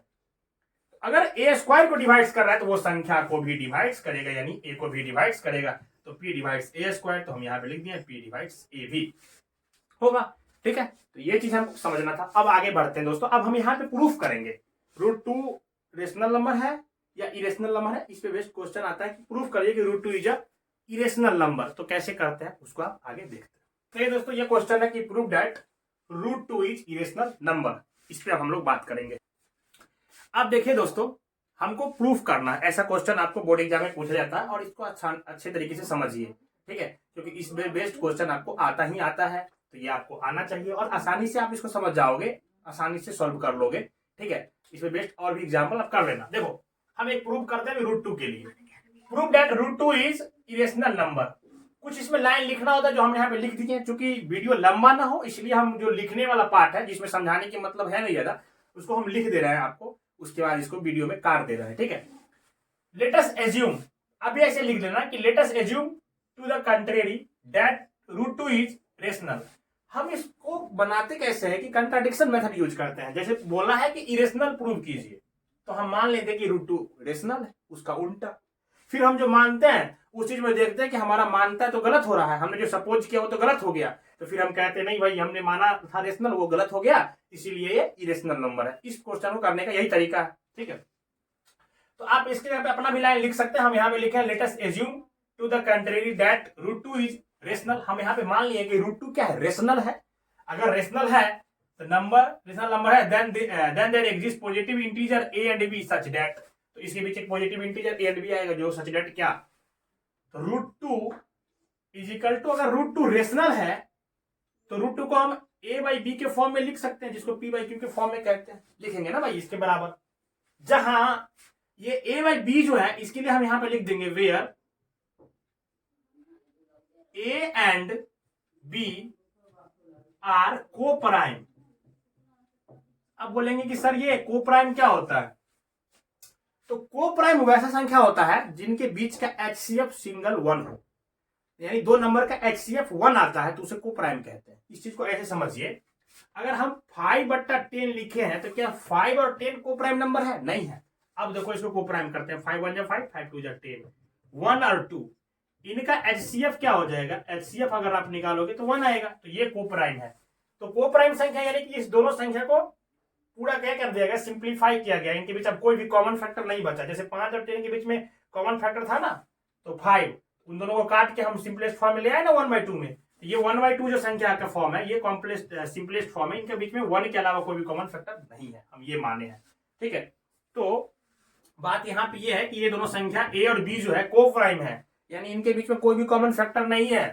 दैट इज को प्राइम का मतलब ये होता है HCF of a and b is equal to क्या भाई? 1। ठीक है सर, तो √2 इज इक्वल टू a/b है, कोई दिक्कत नहीं है। हम यहाँ पे क्या करेंगे? Squaring both side, squaring both side. अब √2 पे स्क्वायर करोगे तुम और a/b को स्क्वायर करोगे तो √2 का स्क्वायर 2 आ जाएगा, a/b का स्क्वायर a² / b² आ जाएगा। ठीक है, यहां से इसको मल्टीप्लाई करेंगे तो 2b² is equal to a² आ जाएगा। अब देखो लफड़ा हो गया। यहाँ पे हमने माना था दोनों के बीच में कोई कॉमन फैक्टर नहीं है, यहाँ पे तो 2 दिख रहा है। अब ये जो 2 है, ये 2 इसको तो डिवाइड कर देगा ना a² को, इधर से भेजेंगे तो, यानी कि तो 2 डिवाइड्स करेगा यहाँ पे क्या? a² को। ये डिवाइड्स करने के लिए हम लोग सीधा लाइन खींच देते हैं, बताने के लिए, लिखने के लिए। तो ये जो 2 है इसके मल्टीप्लाई में है और a² बराबर 2 मल्टीप्लाई ऑफ b², यानी कि ये 2 तो डिवाइड करेगा a² को, इधर से भेज देंगे 2 को। तो हम ये भी जानते हैं कि a² को, यानी हम पढ़े ना अभी पीछे वाले जस्ट स्टेटमेंट में कि कोई संख्या अगर उसके स्क्वायर को डिवाइड करता है तो वही संख्या उसको भी डिवाइड करेगा। इसका मतलब तो ये हो गया कि 2 डिवाइड्स a, 2a को भी डिवाइड्स करेगा, 2a² को डिवाइड करेगा तो 2a को भी डिवाइड्स करेगा, तो वही भाई इसको भी डिवाइड करेगा। इसको हम लोग इक्वेशन 1 मान लेते हैं। अब a is equal to 2c ले लेते हैं। 2c क्यों भाई? कोई भी सम इंटीजर हम मान लेते हैं, a 2c है, सम इंटीजर c के लिए a is equal to 2c है, तो इसका तो सर ये मतलब हुआ कि a² इज इक्वल टू क्या हो जाएगा? 4c², यही ना? a² is equal to 4c², 2 2 4c²। a² का वैल्यू तो 2b था, a² इज इक्वल टू, हम यहाँ पे अगर 2c मान ले, a इज इक्वल टू कोई 2c है तो a² करेंगे ना तो 4c² आ जाएगा। और हम यहाँ पे देख रहे हैं ना, यहाँ पे इस लाइन को देखिए कि a² is equal to 2b है, तो यहाँ पे क्या लिखेंगे? 2b² is equal to 4c²। तो b² इज इक्वल टू, इसको ध्यान से समझे, b² इज इक्वल टू, इधर से 2 जाएगा तो 4c²/2, 2 2 जा 4, यानी b² is equal to 2c²। अब फिर यहाँ पे इसका जस्ट विपरीत हो गया। जो 2 a के फैक्टर में हमको मिला, जो 2 a का फैक्टर हुआ वही 2 यहाँ पे देखिए तो b का भी फैक्टर हो रहा। b² इज इक्वल टू बोल रहे हैं कि 2 मल्टीप्लाई c² है, यानी कि 2 डिवाइड्स करेगा किसको? b² को। 2 तो b को भाग देगा ना, इधर से भेजेंगे 2 तो भाग दे सकता है, डिवाइड कर सकता है, इसका फैक्टर हो गया। तो 2 अगर b² को डिवाइड करेगा तो यही 2 डिवाइड्स करेगा b को भी, यहाँ पे ये इक्वेशन 2। हमने क्या माना था? a और b जो है उसके बीच में कोई फैक्टर नहीं होगा 1 के अलावा, को प्राइम था। यहाँ पे a में भी एक फैक्टर मिल गया 2, b में भी एक फैक्टर मिल गया 2, तो हमारा जो मान्यता था, हमने जो सपोज किया तो गलत हो गया। तो लिख देंगे वी कंट्राडिक्ट आवर सपोजिशन, हमने जो सपोज किया उसको कंट्राडिक्ट कर रहा है, हेंस √2 इज इरेशनल नंबर, ऐसे लिख देते हैं। यहाँ के बाद तो लिखेंगे फ्रॉम 1 and 2, क्या लिखेंगे? फ्रॉम 1 and 2, 1 और 2 से 2b ऑब्टेन, 1 और 2 से हमने प्राप्त किया, obtain that 2 is a common factor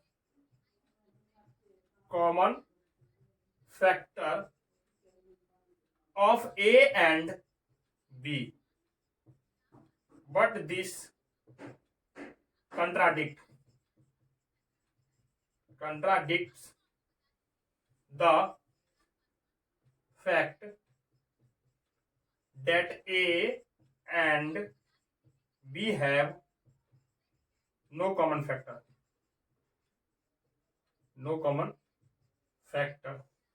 other than 1। ये हमारा कंट्राडिक्ट हो गया ना कि फैक्टर नहीं होगा अदर देन 1 क्या। This means that our supposition is wrong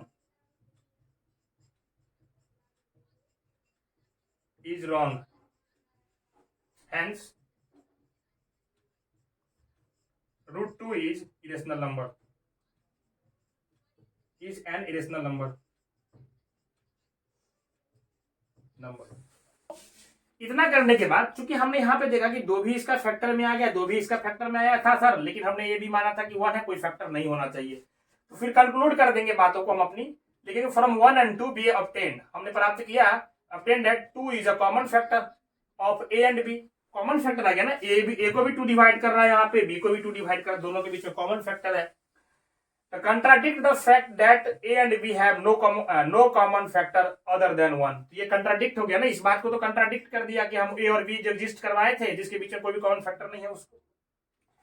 तो इसका मतलब दिस मीन्स दैट जो हम माने थे आवर सपोजिशन इज रॉन्ग, हमारा मान्यता ही गलत है, hence √2 is an irrational number. तो ये लाइन है, अपने अकॉर्डिंग भी लिख सकते हैं, ये भी आप अपने अकॉर्डिंग लिख सकते हैं, डिपेंड करता है कि पर्सन कितने नंबर का है, कितना लिखना है। लेकिन ये जो दोस्तों यहां तक हम बताएं, ये ध्यान रखने की बात है, इसी तरीके से आप इसको प्रूफ करते हैं। सेम अप्लाई करेंगे √3 के लिए, सेम अप्लाई करेंगे √5 के लिए, बस एक और करवा देते हैं जिसमें √2 के प्लस में कुछ और दे दे, √3 के प्लस में कुछ और दे देता है, तो विद्यार्थी कंफ्यूज हो जाता है। वो इससे भी छोटा होता है, ये इससे भी आसान वो होता है, तो उसको भी करवाते हैं। चलिए देखिए दोस्तों, अब हम बात करते हैं इसी पे बेस्ड, ये प्रूफ वाला जो क्वेश्चन आपको करवाएं, एक और क्वेश्चन हम लिए हैं जिसमें क्या होता है कि इस तरीके के क्वेश्चन आपको देगा। ये है एक इंटीजर दे दिया, फिर इसमें इरेशनल नंबर को उसके साथ ऐड कर दिया, तो मतलब इस तरीके का अगर आपको क्वेश्चन आए तो कैसे आप उसको सॉल्व करेंगे। ठीक है, ये आसान होता है उससे, अभी जो हम किए √2 √5 वाले से ये इजी होता है। देखो इसमें भी हम वही बात करेंगे, लेट अस एज्यूम, हमने यहाँ पे फिर लाइन लिख दिया, जो एज्यूम करना है आप इस नोट कर लेना इस लाइन को, और आप भी ऐसा ही लिख सकते हैं, अपनी लैंग्वेज में लिख सकते हैं, कोई दिक्कत नहीं। बस हमको एज्यूम करना है on the contrary that 3 + √5 is a rational, हम मान लें कि रेशनल है, then there exist coprime positive integer A and b, इसके बीच में तो को प्राइम पॉजिटिव इंटीजर एग्जिस्ट करेगा ना ए और बी, तो 3 + √2 √5 इजिकल टू हम a बाई बी लिख सकते हैं, जहां पर a एंड b को प्राइम होगा, a एंड b आर को प्राइम। को प्राइम मतलब आप समझते हैं, जिसके दोनों के बीच में 1 के अलावा कोई फैक्टर नहीं होगा, ये संख्या अब कटेगी नहीं, ये दोनों को प्राइम है। तो हम यहां से देखें दोस्तों, इसको लिख सकते हैं 2 √5 इजिकल टू a बट्टा b, माइनस आ जाएगा इधर तो 3 हो जाएगा, तो 2 √5 इजिकल टू लिख देंगे b, नीचे आएगा एलसीएम, तो a माइनस 3b। अब एक चीज आप देखें कि सर ये तो इरेशनल नंबर है, और ये कुछ भी होगा ए बी का वैल्यू, ये एक इंटीजर आएगा, रेशनल नंबर आएगा, यानी तो यहां पे क्या हो रहा है, इरेशनल नंबर बराबर हो जा रहा है किसके, रेशनल के, जबकि ऐसा होना नहीं चाहिए, ऐसा होता नहीं है कि इरेशनल नंबर रेशनल के बराबर हो जाएगा, तो ये तो गलत हो गया। इरेशनल नंबर रेशनल के कहां से बराबर होगा, तो हम लिखेंगे इसके बाद बस हो गया, इसके बाद ये प्रूफ हो गया, क्योंकि √2/5 हमको दिख रहा है इरेशनल है, √2 ना, √2/5 ने 2 √5 क्या है, यहां पे देखेंगे तो ये इसके अकॉर्डिंग तो एक रेशनल नंबर के बराबर हो रहा है ना, ये यहां पे तो ये क्या हो रहा है, रेशनल, लेकिन ये रेशनल तो है नहीं, ये तो इरेशनल है 2 √5। तो हम लिखेंगे, इसके बाद आप यहां पे लिखेंगे, ये कंट्राडिक्शन हो रहा है कि रेशनल बराबर हो रहा है इरेशनल का, तो हम लिखेंगे दिस कंट्राडिक्ट द फैक्ट, क्या फैक्ट कंट्राडिक्ट कर रहा है, फैक्ट दैट √5 है ना, √5 इज इरेशनल, तो ये कंट्राडिक्ट कर रहा है फैक्ट को, जो √5 क्या है, इरेशनल है। So our supposition supposition is incorrect, हमने जो माना वही इनकरेक्ट हो गया ना भाई, incorrect, incorrect, so our supposition is incorrect है। तो क्या कहेंगे भाई, हेंस, देखिए क्योंकि ये इससे बराबर हो गया, जो होना नहीं चाहिए था, हम लिख देते इसका contradict the fact that root 5 is irrational, so our supposition is incorrect, हमारा सपोजिशन इनकरेक्ट हो गया। हेंस कहेंगे कि 3 + 2 √5 इज एन कौन सा नंबर, इरेशनल नंबर, नंबर, ये प्रूव हो गया। तो ये वाला क्वेश्चन अगर आपको पूछता है तो ये और भी इजी होता है, इस तरीके से इसको आप प्रूव करते हैं। ठीक है, तो आशा करते हैं आपको ये चीजें समझ में आई होगी। अब हम लोग आगे बढ़ते हैं टॉपिक पे। अगर इस सब पे बेस्ड आपको कोई क्वेश्चन है तो लिख दीजिए कमेंट में, हम उसको जरूर करवाएंगे। अगर आपको किसी भी क्वेश्चन में डाउट है तो आप आराम से लिखिए, कमेंट में लिख के भेजिए, जितना लिखना है दोस्तों, ये आपके लिए है जनरल, आपका जिम्मेवारी बोर्ड एग्जाम का मेरे कंधों पे है।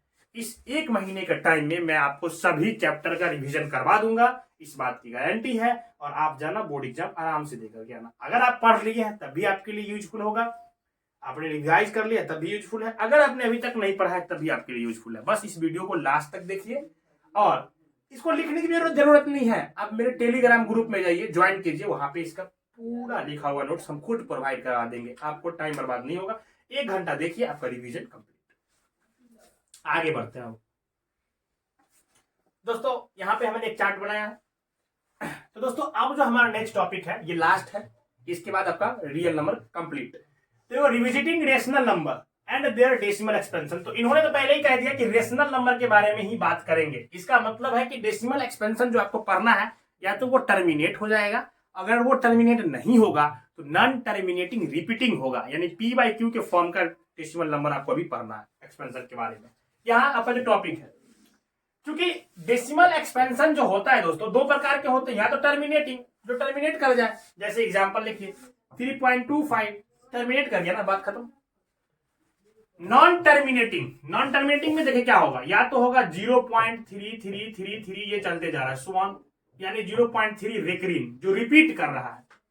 नॉन टर्मिनेटिंग एक और हो सकता है ना, 0.3 1 2 3 4 1 5 6 7 8 9 10 11 12 13, मतलब ऐसे कुछ भी लिखिए, है ना, 11 12 13 14 ऐसे चलते जाएगा।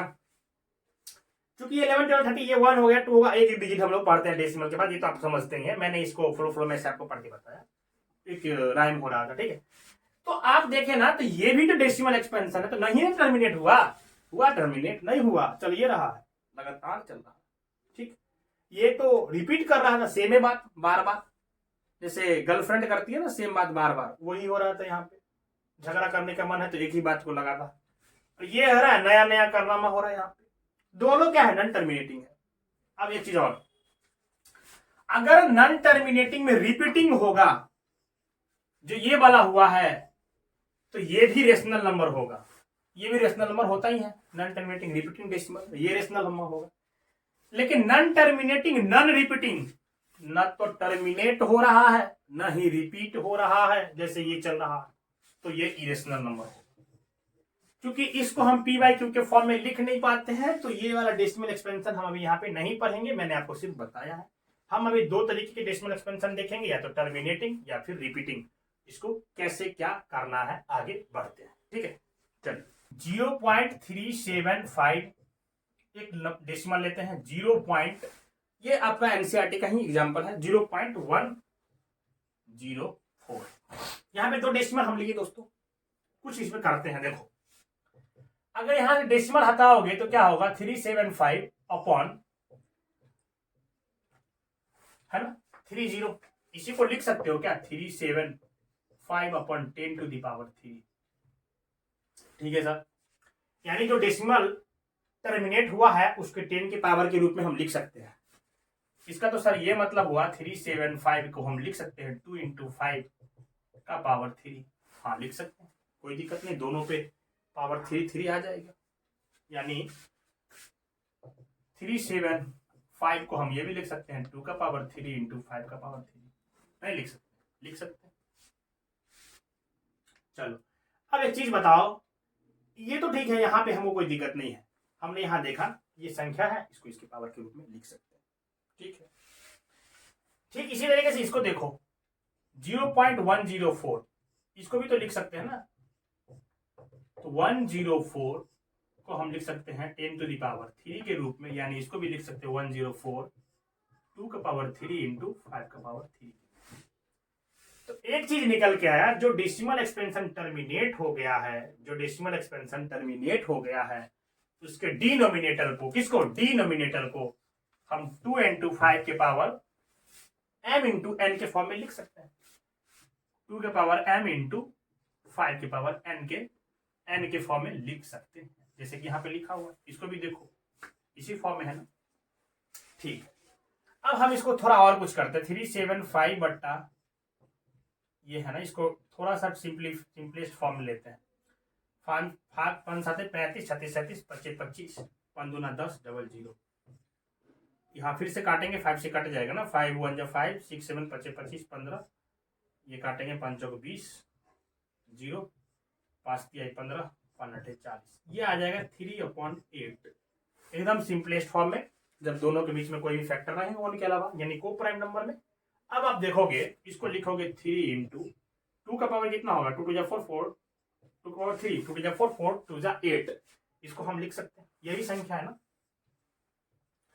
तो हम देख रहे हैं या तो 2 के पावर 3 या 5 के पावर 3 के रूप में इसका हम लिए, जब इसको सिंपलेस्ट फॉर्म में किए तो 3 2 के पावर 3 आ गया। 5 यहाँ पे नहीं है तो कुछ नहीं है, तो हम 5 के पावर 0 ले सकते हैं, फिर ये 2 इंटू 5 के फॉर्म में रूप में आ गया ना।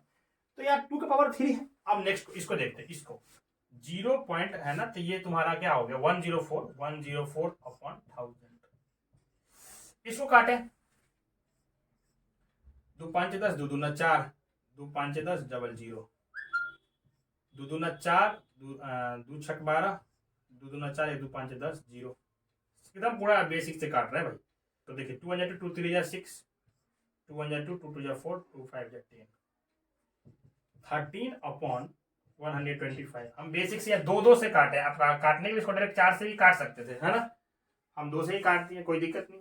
13/125, ये तो 13/125 में कोई कॉमन फैक्टर नहीं है। 5 के पावर कितना लिख सकते हो यहाँ पे 3, 25 25 25 5 125, 5 के पावर 3। तो आप देख रहे हैं या तो इसके फैक्टर में 5 का पावर 3 आ रहा है या 2 का पावर 3 आ रहा है दूसरे में, तो यहाँ 2 का पावर 0 तो हम ले ही सकते हैं, तो 1 से मल्टीप्लाई होगा।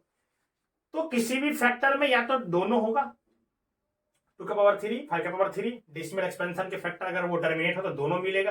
अगर इसको सिंपलेस्ट फॉर्म में ले आएंगे तो सिर्फ एक भी मिल सकता है, या दोनों भी मिल सकता है, लेकिन सिर्फ एक भी मिल सकता है। तो यहाँ पे आप देखें कि 2 का पावर 3 आया, 5 का पावर 3 आया। तो हम इसको अब कंक्लूड करेंगे कि किसी भी डेसिमल एक्सपेंशन में अगर 2 का पावर m और 5 का पावर n उसके डेसिमल एक्सपेंशन के डिनोमिनेटर में आएगा तो वो decimal expansion terminating decimal expansion होगा। ठीक है, अब इसी को हम स्टेटमेंट लिखते हैं यहाँ पे, जो थ्योरम आपके बुक में लिखा हुआ है।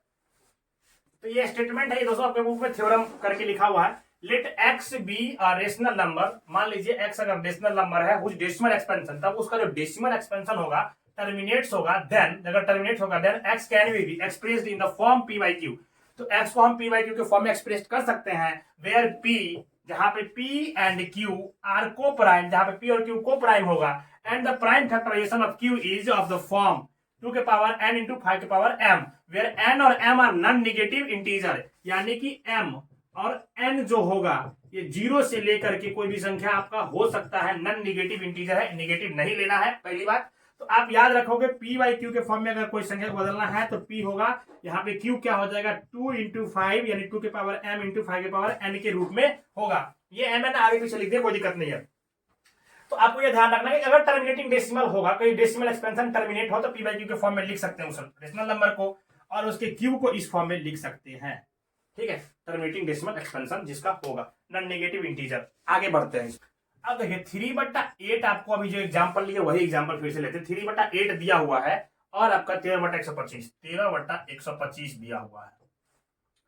इसके बीच में कोई भी कॉमन फैक्टर नहीं है ना 1 के अलावा। अब इसको हम डेसिमल एक्सपेंशन में बदलना चाहते हैं, तो जो मेथड उल्टा किए इसी को अप्लाई करके हम बदल सकते हैं। देखिए 2 का पावर क्या कर सकते हैं, 2 का पावर 3 होगा, 8 इजकल टू क्या लिख सकते हैं 2 का पावर 3, 3/2 का पावर 3 है। डेसिमल पे बदलना है इसको डायरेक्ट बिना डिवाइड किए लॉन्ग डिवीजन से देखो बदल देंगे। तो यहाँ पे 5 भी होना चाहिए, पढ़े ना कि टर्मिनेटिंग डेसिमल होगा तो 5 भी होगा उनके, क्योंकि टर्मिनेटिंग डेसिमल के लिए पढ़ रहे हैं। उनके डिनोमिनेटर में तो 5 भी होगा, क्योंकि 5 यहाँ पे हम लिए हैं तो ऊपर भी 5 हमको लेना पड़ेगा, है ना। इक्विवेलेंट फ्रैक्शन का जो कंसेप्ट है, तो कितना पावर चाहिए, 5 का भी 3 तो ऊपर भी 5 का पावर 3 कर देते हैं। तो ये नीचे देखो तो 5 टू 10 हो जाएगा, तो 3 गुना कितना हो जाएगा, 5 का पावर 3 होता है 125, और ये हो जाएगा 5 टू 10 का पावर 3।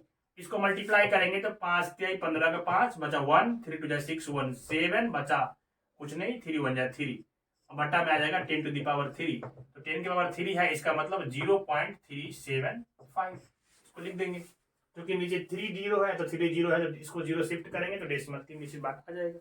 यही बात है। इसको भी अगर लिखना है तो इसको भी लिख सकते हैं ना, 13 अपन क्या लिख सकते हैं भाई, इसको 5 का पावर 3 है 125, तो यही होता है। क्योंकि हमको 2 भी लाना पड़ेगा, 5 और 2 का फॉर्म में होता है डेसिमल एक्सपेंशन, तो 2 का पावर भी 3 लेंगे सर, तो 2 का पावर 3 ऊपर भी लेना पड़ेगा, जितना नीचे उतना ऊपर, इक्विवेलेंट फ्रैक्शन का जो कंसेप्ट है। नहीं तो दोनों, तभी तो ये दोनों कैंसिल आउट करके खत्म हो गए, फिर वही चीज रह जाएगा। तो सेम पावर ले लिए। अब 2 का पावर 3 8 होता है, 13 मल्टीप्लाई 2 4 4 2 8, अब बट्टा में देखो यहाँ 5 2 10 हो जाएगा और 10 का पावर 3 हो जाएगा। अब 8 से मल्टीप्लाई कर 8 3 24 बचा कितना 2 और 8 2 10, तो 104 अपॉन 10 के पावर 3 हो जाएगा। इसको करोगे तो क्या हो जाएगा 0.104। तो इसका उल्टा भी कर सकते हैं, अगर ऐसे हो तो हम इसको डेसिमल एक्सपेंशन तक ला सकते हैं, है ना। अभी क्या था कि ये संख्या दिया होगा तो हम इसको पी बाई क्यू के फॉर्म में लिख सकते हैं। अगर ऐसा संख्या पी बाई क्यू के फॉर्म में हो तो उसको डेसिमल एक्सपेंशन में भी हम 2 के पावर n इंटू 5 के पावर m के रूप में करके ले जा सकते हैं, इसके विपरीत भी काम होगा। ठीक है, तो चलिए आगे इसको स्टेटमेंट को हम यहाँ पे लिख देते हैं, जो इसके स्टेटमेंट है जो आपको समझना जरूरी है। चलिए, तो इससे पहले वाले हम स्टेटमेंट पढ़े कि अगर कोई टर्मिनेटिंग डेसिमल एक्सपेंशन है तो उसको पी बाई क्यू के फॉर्म में लिख सकते हैं। पिछले वाले एक्सपेंशन हम डेसिमल एक्सपेंशन लिए, इसको पी बाई क्यू के फॉर्म में लिखे, तो फिर हम कहेंगे क्यू जो होता है ना 2 इंटू 5 के पावर m इंटू n के रूप में होता है ना। पिछले वाले एग्जाम्पल में क्या था 375 हम लिए थे, तो इसको डेसिमल हटा देते, यहाँ पे बोले 0 3 को आएगा, तो फिर हम बताएं कि 375 अपॉन ये 2 इंटू 5 के फॉर्म 3 के रूप में आएगा, यानी 2 के पावर 3 इंटू 5 के पावर 3 के रूप में होता है। पिछले वाले एग्जाम्पल या डेसिमल दिया हुआ था तो हम यहाँ तक गए थे कि कोई डेसिमल एक्सपेंशन टर्मिनेट हो तो वो हमको मिलेगा।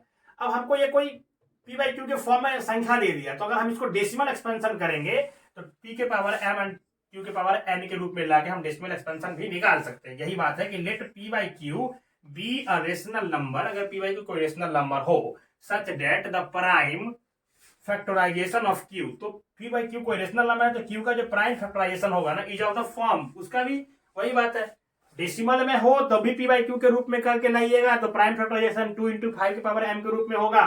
फ्रैक्शन में हो तब भी उसका नीचे वाले को प्राइम फैक्टराइजेशन कीजिएगा तभी वो 2 इंटू 5 के पावर m इंटू n के फॉर्म में होगा। वेयर m और n are non negative integers then q has a decimal expansion which terminate, तो उसका q का जो डेसिमल एक्सपेंशन होगा टर्मिनेट होगा। यानी आप इसको करके देखिए पी बाई क्यू के डेसिमल एक्सपेंशन 2 इंटू 5 के फॉर्म में है तो ये टर्मिनेट होगा। आप देख के भी बता सकते हैं, अगर डेसिमल एक्सपेंशन दिया हुआ है तो आप करके देखिए नीचे में यही फॉर्म आएगा। यही दो बात था मोटा मोटी दोनों स्टेटमेंट से। चलिए अब आगे बढ़ते हैं। अब देखिए यहाँ पे हम दो एग्जांपल लिए, 1/7 का डेसिमल एक्सपेंशन जो नॉन टर्मिनेटिंग है वो लिए है, और 17/6 का डेसिमल एक्सपेंशन जो ये भी टर्मिनेटिंग नहीं है, दोनों रिपीट कर रहा है, ये लिए है। अब देखिए इसको पी बाई क्यू के फॉर्म में है ना 1/7, तो क्या आप 1/7 को, ये 7 को 2 इंटू 5 के पावर के रूप में लिख सकते हैं क्या, m और n के रूप में नहीं लिख सकते ना, इसको 7 को नहीं लिखा जा सकता है। 17/6 देखिए ये 6 होगा 2 मल्टीप्लाई 3, तो इसमें देखिए 2 तो है लेकिन एक 3 एक्स्ट्रा हो जाएगा, जबकि हमको चाहिए 2 इंटू 5 के पावर के रूप में, तो ये भी नहीं लिखा जा सकता है। ये नॉन टर्मिनेटिंग डेसिमल में हम ये फॉर्म नहीं लिख सकते हैं। तो वो सारी संख्या जिसका फ्रैक्शन आपको दे दे तो चेक करना हो तो उसका अगर डेसिमल एक्सपेंशन इस फॉर्म में नहीं आए तो हम कहेंगे ये नॉन टर्मिनेटिंग है। ठीक है, अगर टर्मिनेटिंग चेक करना होगा तो वो इसके फॉर्म में आएगा, वो रेशनल नंबर। तो यही क्वेश्चन आपको पूछेगा कि दे देगा एक्सरसाइज में कि ये संख्या है, इनका टर्मिनेटिंग डेसिमल एक्सपेंशन होगा या नॉन टर्मिनेटिंग, तो आप ये करके देखिए अगर ये फॉर्म में आ रहा है तो टर्मिनेटिंग, और डेसिमल का वैल्यू भी निकाल सकते हैं बिना डिवाइड किए हुए आप यहीं से। लेकिन अगर ये फॉर्म में नहीं बन रहा है, नीचे कोई और आ रहा है, जैसे यहाँ पे 2 इंटू 3 आया तो ये 17/16 या 1/7 नॉन टर्मिनेटिंग रिपीटिंग है, तो इस फॉर्म में नहीं लिखा जाएगा।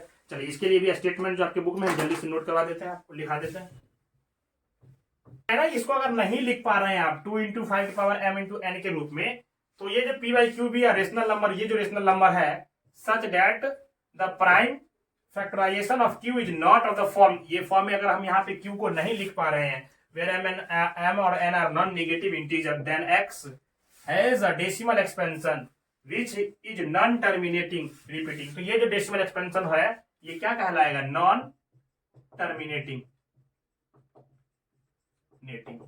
बट रिपीटिंग है ना, repeating.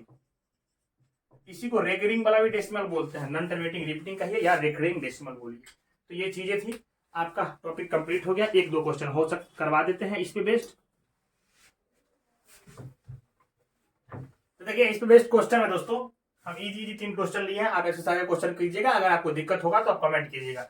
Without actually performing the long division state whether the following rational number will have terminating decimal expansion और नॉन टर्मिनेटिंग डेसिमल एक्सपेंशन, बिना डिवीजन करके आपको बताना। चलिए हम 2-3 क्वेश्चन आपको लिए यहाँ पे करके दिखा देते हैं। 17/8 है, 8 को अगर तोड़ोगे तो क्या हो जाएगा, 17/2 के पावर 3। तो 5 के पावर नहीं कुछ है तो 0 ले सकते थे, ये क्या होगा, टर्मिनेटिंग होगा, टर्मिनेटिंग होगा, टर्मिनेटिंग होगा। हो गया कंप्लीट। 6/15 है ना, इसको करो, 6/15 करोगे 5 3, ये 3 के फॉर्म में आ गया। एक मिनट देखो, इसको जब तक आप पूरी तरीके से आप सिंपलेस्ट फॉर्म में नहीं करोगे तो आपको आंसर गलत हो जाएगा। जैसे आप इसको कहेंगे कि यहाँ पे देखिए कि नहीं होगा, लेकिन यहाँ पे देखो 3 से कटेगा, 3 2 6 5 3 5 15। यहाँ पे आप काट सकते थे ना इसको, यहाँ पे इसको भी हम लिख सकते थे 2 × 3, तो ये 3 से 3 कट जाएगा ना, तो 2 कितना आ जाएगा 5, तो 5 हो गया। यहाँ पे 2 के पावर 0 ले सकते हैं ना, 5 × 2 के फॉर्म में हो जाएगा। ये भी क्या हो जाएगा, टर्मिनेटिंग, ये भी टर्मिनेटिंग हो गया। इसी तरीके से यहाँ देखिए ये भी 2 के पावर 3 के रूप में, 5 के पावर 2 के रूप में, तो लिख ही दिया है, तो देख के बता दो कि ये क्या होगा, टर्मिनेटिंग। इसके अलावा अगर दूसरा इसमें कोई भी संख्या मिल जाता तो हम कहते हैं टर्मिनेटिंग डेसिमल एक्सपेंशन नहीं है। तो इस तरीके से दोस्तों हमने ये कंप्लीट कर लिया आज का चैप्टर एक शॉर्ट्स में, जिसको हम कहते हैं रियल नंबर। आप इसको देखें, एक्सरसाइज का क्वेश्चन करें, कोई भी डाउट आए तो आप कमेंट में बताएं, हम कोशिश करेंगे उसको आपको क्लियर करने का। और नेक्स्ट वीडियो में हम लोग पढ़ेंगे पॉलिनोमियल्स के बारे में, वो भी ऐसे ही एक शॉर्ट्स में कंप्लीट हो जाएगा। मिलते हैं नेक्स्ट वीडियो में, फिलहाल के लिए इतना ही दोस्तों। पढ़ते रहिए, मुस्कुराते रहिए, बाय बाय, टेक केयर।